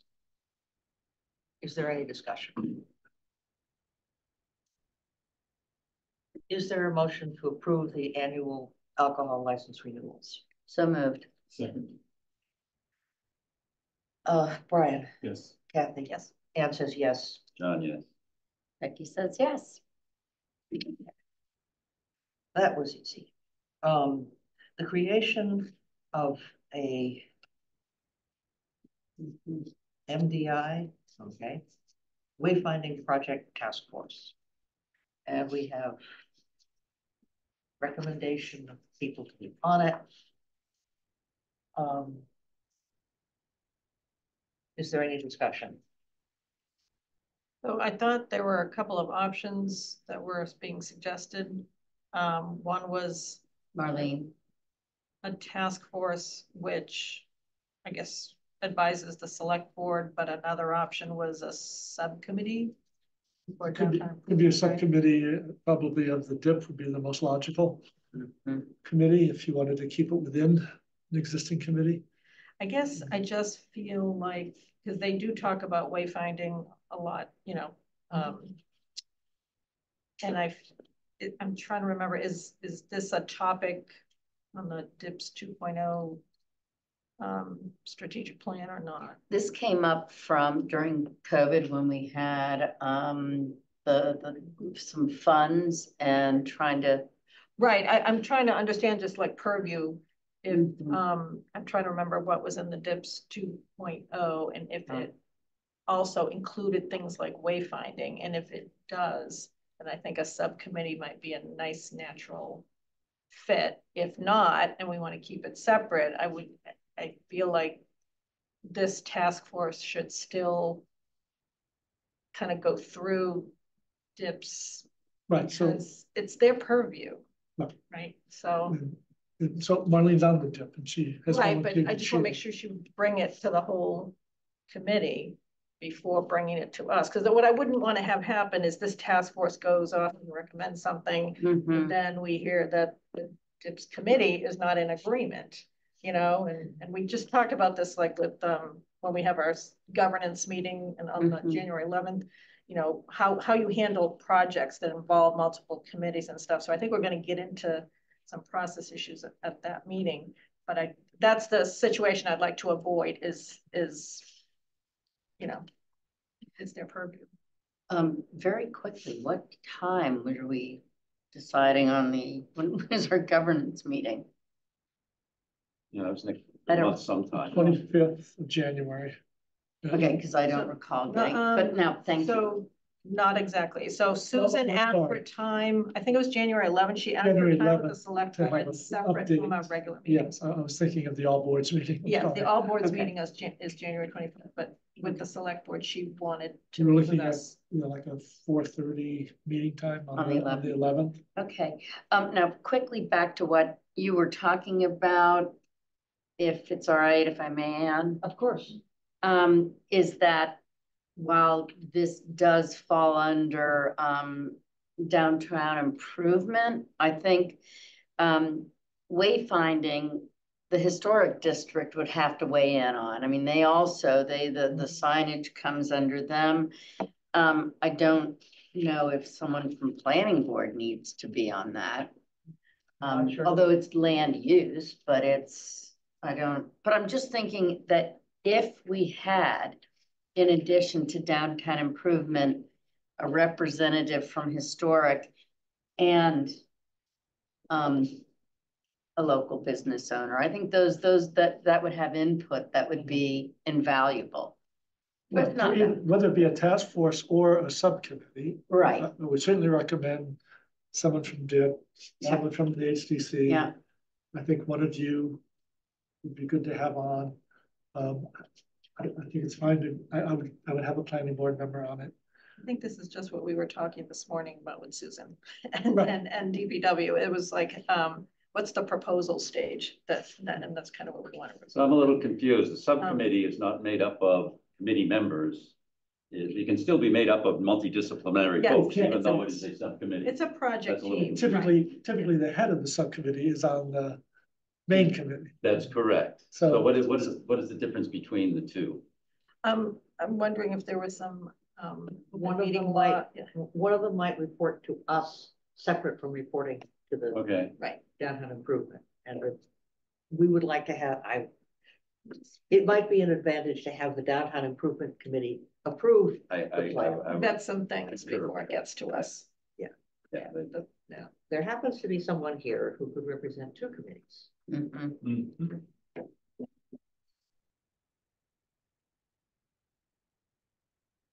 Oh, look at you. Yes, true. Okay, so what are you saying? I'm suggesting that we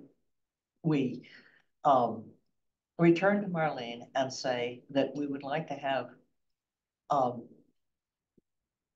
someone, oh, okay, Rosemary Costello has already volunteered. Okay. Will she chair? No, Marlene's. Marlene. Okay. So I will take back my recommendation that we use the person who's on both committees. Okay. Is there anyone here who would like to be involved? I'm happy to be involved with that. If, yeah, I'd be happy to. So. You have to have a list. Uh-oh, well, what just happened? Okay. Sorry, I was putting our governance meeting in. Actually, you may want to go back to Susan and see if this would be a better topic for the January 25th meeting too, rather than Sweeney Park. Yeah. It might be an option. Yeah, it could. Okay.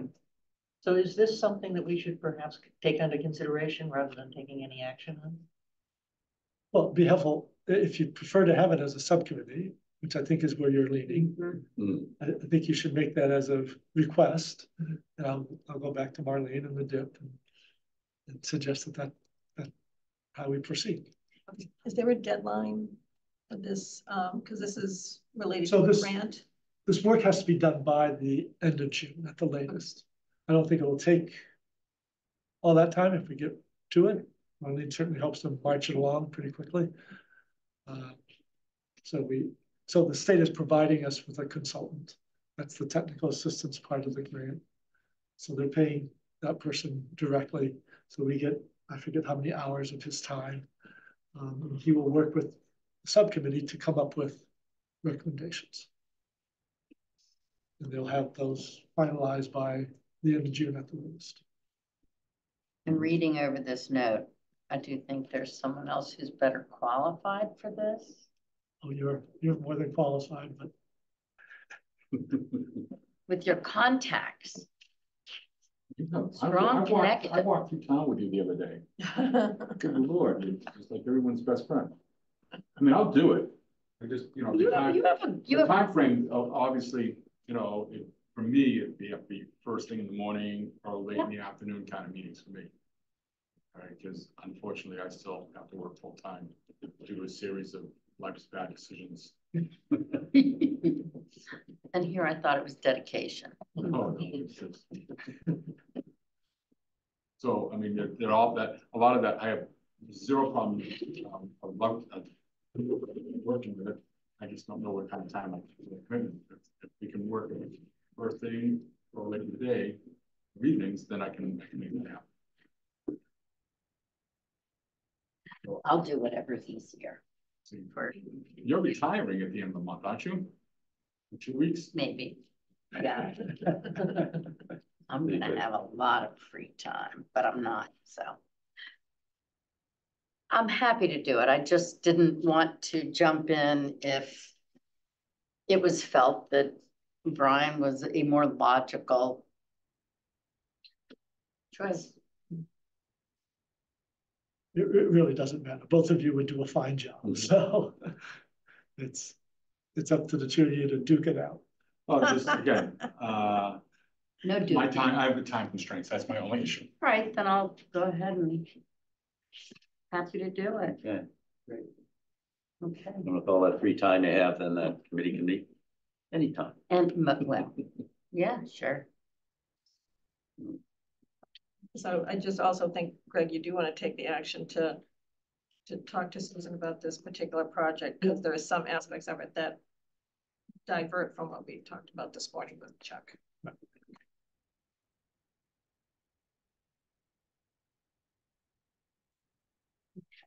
Okay. Um.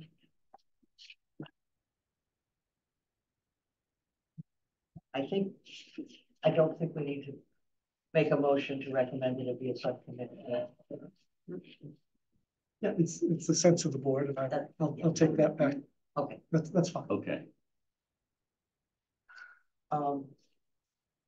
We don't need to go through the 43 versions of the application. I hope. No. Oh, there are several pages of the forms. Wait. Yeah. Okay. That was just background information. Right. Okay. Liaison updates. Not today. Okay. No. No, not today. I don't think you're right. Much of what I've been dealing with, we kind of resolved the water issue. There's an awful lot of stuff involved with water, with money that we're going to be spending in the next 2 years. So that's nothing right now. I was at the school budget hearing. As Greg said, the main budget that they brought forward was about 3.4% increase. That's doesn't remove anything from the program.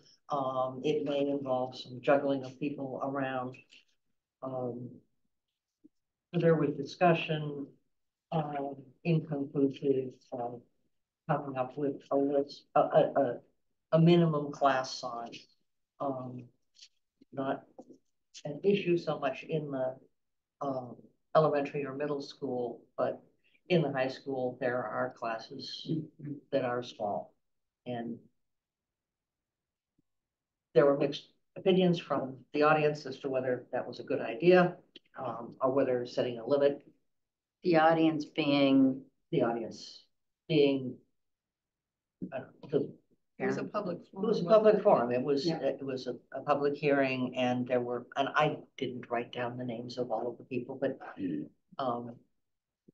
a mix of Manchester and Essex residents, and a couple of teachers, and who were Manchester and Essex residents. A couple students. And there was also some hints about what a 2.5 budget would look like. And one of the open questions is whether, at the moment, they're carrying a 14+% increase in their health insurance. They've had a not very good year of experience. And if they're a small group and you have bad experience and you're in a small group, there's hope that it could come down to 10. But so right now, really the fluff in the 3.5 budget is health insurance, and health insurance is about 20% of their budget. 63% of their budget is teachers who are getting a plus more than a 4% raise. It's pretty easy to see how they get into a lot of pressure. One of the grades in Manchester Elementary School is above their quotas, their baseline, their desired level. But if you have 2 classes of 24 and you make it 3 classes, that's 3 really small classes. So this is what happens when you run a very small school system. You just don't have flexibility that you would have. People got to realize that they don't. You know. So, there was a school committee meeting 2 weeks ago where they recommended strongly that they put together the best possible program, but be considerate of the resources of our neighbor of Essex. And I didn't do that. That's what I've been listening to. Kathy? Last week I went to a bike and ped meeting here. They had a member of some state organization, I can't remember which one it was, the Safe Route to Schools, whoever runs the state Safe Route to Schools program. So you may hear some more comment around that, because there are 2 grant programs that are open from August through September and October. A large grant and a smaller grant. So they may, now that we have more of a direct connection to that Safe Routes to School program, again, you may see some renewed interest in those grants. Also, the team, I would say, is more on the non-school side of things, looking regionally, like how best to partner with Beverly. Beverly seems to be doing a lot around bike and pedestrian improvements. So they're looking to partner more on a regional basis, especially for Mass Trails grants. So more to come there. And there was just a small change in responsibilities. I know a lot of people get emails from Terry Cowman. He's no longer the clerk. He wants to focus on some of these projects. So another member will be dealing with sending emails to Debbie, and hopefully she already received that information. But Dana and David are still the co-chairs. But basically more regional focus, another renewed interest in the Safe Routes to Schools. So that's it. Parks and Rec, they haven't had a meeting. Okay, another one, they're busier whenever, the basketball game right now. I don't think anything's come forward yet on pickleball and already, as far as any studies go. Sidebar is that Wednesday evenings, want to tune in on that one. The Zoning Board of Appeals, the first application is for a residential pickleball court. Wow. What part of town is that? It's right down the street from you. Oh, yeah. No, not it's it's Pine Street, it's Crooked Lane. Okay. That's pretty Secluded, but there's already been a lot of echoes. boatload Yeah. of, yeah. So that should be interesting. But beyond that, we haven't heard, I haven't talked to Cheryl much about what she's heard as far as the courts are closed. And that's a done. And I want to come back, my mind has now been jogged on a couple of things. Council on Aging last week had a meeting with Mary Ann Hay, who's from Bruce Pitar's office, and also Nancy Hammond with regard to transportation. The seniors are a little, they'd like to explore as many different avenues of transportation as they can. And I learned a little bit about some of the constraints that we have with regard to our van service here. And really it is kind of with regard to a budget. They have a certain number of vans. We've got several vans, but we only have 2 running at any given time. And in fact, I think we'll have one that's running every day and then a second one that runs maybe 2 days a week. And that pretty much exhausts Nancy's budget for this. So when people want to go sometime on a day that the second van isn't running and the first one's busy, they can't go. So they have some concerns about that. So that's a budget constraint a little bit. And these people, they're either on for the whole day or they're not. It's not like it's an on-demand sort of thing. And the discussion with Mary Ann Hay was with regard to Cape Ann, which has an on-demand service. They've got 2 on-demand services, one which is Dial-A-Ride and the other one which is, I can't remember the name of it, but both of them are on demand. One is focused strictly on medical, the other one could be at any time.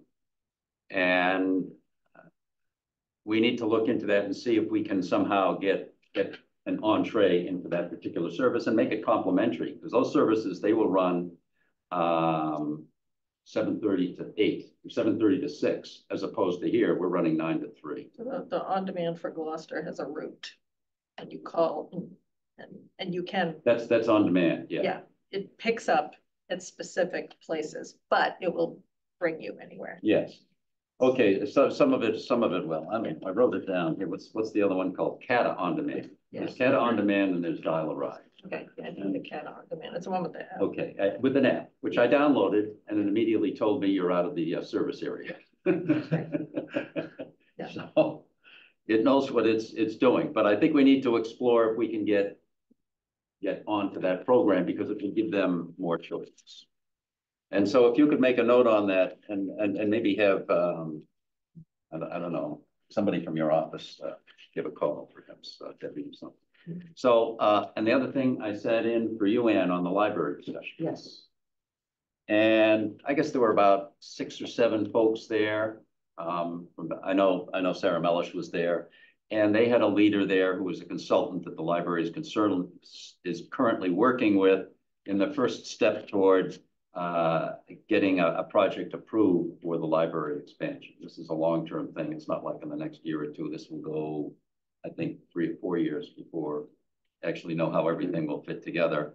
And the woman, it was kind of a blue sky discussion. What would you want in a library? And a lot of different questions and different comments came up. 1 story, 2 story, you want a kitchen in here. I mean, really kind of far out as well as some of the more practical things. But the library has about 45 programs that it runs every month, and virtually all of them, they've got to run someplace else because they just do not have the space. So there's no question that they do need some space there. So they're going through the preliminary process with this consultant, and I guess we'll provide some information in terms of a final application to be considered for a grant.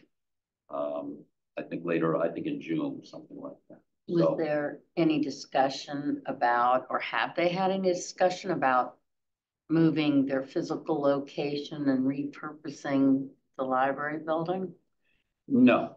No, the Okay. library building would stay as it is, but in fact, the application process requires that you have 2 or maybe 3 alternatives, one of which is a separate site. Yeah. Not that that's necessarily, I mean, you just kind of, at some point, people kind of make things up in terms of what might be possible because it's just part of the application process. But of course, they have their eyes on what would work with an extension to the existing building.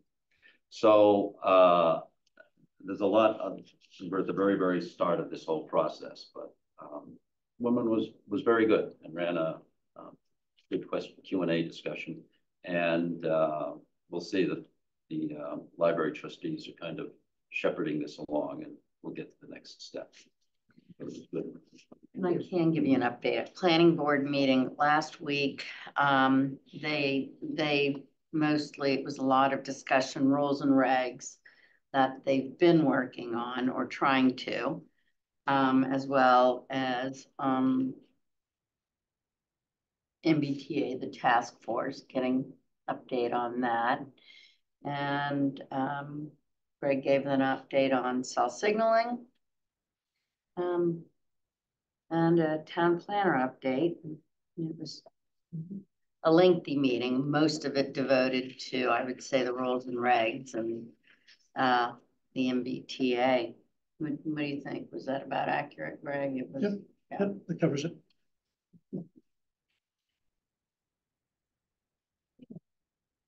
Thank you all.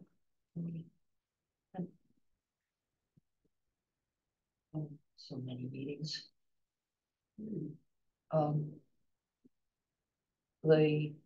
Is there anything that we should remove from the consent agenda? I would like to remove the memorial bench approvals. Okay.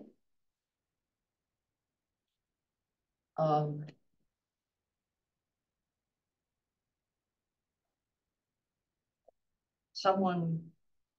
Motion to approve consent agenda less the memorial bench approvals. Second. Brian? Yes. Kathy? Yes. Dan says yes. John? Yes. Yes. I'd like to just add a note that I assume someone will write a letter to the donor, to the, I assume Debbie will write a nice letter and we can sign it. It probably can wait until January 2nd. Sure. Yeah, we'll also need you to come in and show into it this evening, sign all the licenses, need signatures. Oh, we can pass them around. Yeah, that's just start it now, pass it around. There are Okay, what is the discussion? Regarding the benches, I had there was one bench that was for Stephen Brodecki that had lots of options. That was very nice. The one I had a question on though was the other application, which was for yeah, David, and it says that it's a is it teak bench? Yes. So do we do allow for different types of benches? I mean, just two types of benches. but The- and the who wood bench maintains? And the Greek and the stone. So, but The ones out here It's iron, like, are teak. Yeah. Yeah. I've seen there are the the iron iron ones ones by that are Pine the, Street, yeah, those are those are the, Those are, Walking. those are the, those are the oh, the longevity That's a benches. different- That's Right. right. And longevity benches That's have right, longevity is nothing to do with us. so once they do the bench, does the cost for maintenance, because it's, I know it says teak or granite, and I know we've got, I'm just, The application says that there's a warranty period and that the applicant is responsible for maintenance after the end of the month. thank you. And then they just said Reed Park, but the inscription, it just said the location. As, and it did at the end of the letter written, it did say, I'm presuming that they wanted to say in memory of David Crosby, a dedicated leader, et cetera.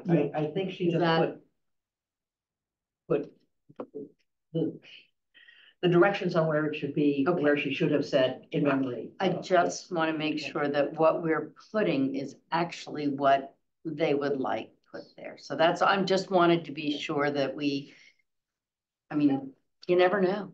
So It would be very unfortunate. to Have an This would be an inscription. unfortunate inscription, yes. it would, centered spot. But that was really it. I just wanted to be very clear on that. And unless somebody else has something they'd like to add, I would happily make a motion to approve the memorial benches As clarified. as clarified. Second. Oh, Okay, Kathy? Yeah. Brian? Yes. Kathy? Yes. Answers yes. John? Yes. Becky says, Yes. I got everybody eventually. Oh, so now we are on the town administrator's report. so, two items, first, seek your ratification of hiring a new, director of land management, town planner, Mark Resnick, comes to us from the town of Lakeville on the South Shore. Has many years of experience in the planning field, and certainly came very, very highly recommended by current boss and other former bosses and colleagues. I think Mark will be a good fit for us. As I say, has worked a lot with different planning boards in different circumstances, and I think has a calm and level-headed approach that I think will serve us well. He is looking to move to North Shore. He's got a house in Gloucester that he's eventually going to retire into. So I think it's a good fit for us. So I would welcome your ratification of this hiring. You can start January 16th as his first day. I'm pleased that we're finally here. Take a little while, but I think we'll be pleased. I have one question, if I may. Did he give any sort of amount of time he's still interested in working? Yeah, we talked about a minimum of 5 years. Great. Thank you. That's good. You said the starting date proposed is? The 16th of January. I move to approve or ratify the hiring of Mark Resnick. Second. Yes. Kathy? Yes. Anne says yes. John? Yes. Yes. And finally, the last thing I wanted to comment on was the issue of water rates. We had talked, obviously, had put a lot of time and energy into conservation rates. As discussed earlier this evening on capital. From DPW's perspective, they would be more interested in a more secure funding source that wasn't dependent on volume as much. And are interested in having further discussions with you about some sort of a PFAS surcharge to the water rates, whether that be volume dependent or not, whether, you know, is it a tap on to the rate, or is it a flat amount based on the size of your meter? Those are a couple of options that we can discuss. Not that conservation is roughed off, it's not at all. I think the movement towards the new meters will help a lot towards conservation, because it gives real-time readings on your water use, and even with the handful of, or 2 handfuls of pilot meter installations, it already had that effect. Really? It caught some leaks that people didn't know they had. The running toilet that people didn't realize, but they could see it running through the meter. So I think we will realize conservation through those new meters. And certainly we can continue the discussion on the conservation rates moving forward as well. I think we should balance that in terms of some of the revenue needs for some of the capital that we have going forward. So nothing, no decisions made tonight, just sort of teeing it up for a future conversation. So will we had it on the action items for January? Is that correct? Yeah, well, certainly, okay. Probably not the first and second meeting. Okay. Be ready for that. So how is how are the meters going to be paid for? Because Chuck was pushing around an assessment for that as opposed to coming out of capital or general funds, and I'm not sure where that stands as we. So right now we're showing it as part of that capital bond. Right. But the bond being repaid in part by water fees. So we would need to talk about how to structure that. Yeah, that's a little complex. Right. Yes. Okay. Maybe we could look on. Yeah, that's a lot Yeah. of stuff here. Yeah, there's a lot of pages to sign. So, and somebody will get a hold of Atomic. Are you good to go? Yes. Yeah, so what's gonna happen on January 1? Just they're gonna have coffee for polar plungers or what? Yeah, Yeah.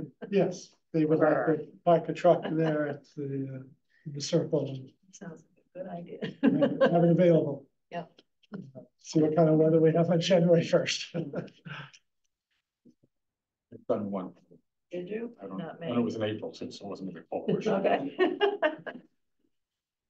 So with that, wish all of you a very Merry Christmas and a Happy New Year, and hopefully a peaceful year up ahead. Yes. It'd be nice to have a little more peace in the world. For sure. Absolutely, that'd be nice. By the way, the guys did a nice job yesterday on the water main break. I was watching the whole repair.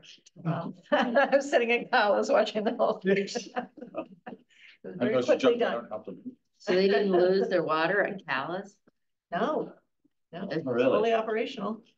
So, No, that's pretty good. I don't know. I would have thought they would have. I would have thought so too, but no. You gotta do these. And you need a motion to adjourn? Yes. Yeah, Make a motion to adjourn? Second? Yes. yes. Yes. John? Yes, yes. And I say yes. All right, thank you. 3 let's break. Happy New Year, Merry Yeah. Christmas. Yeah. And there we go. Greg, I have 2 questions.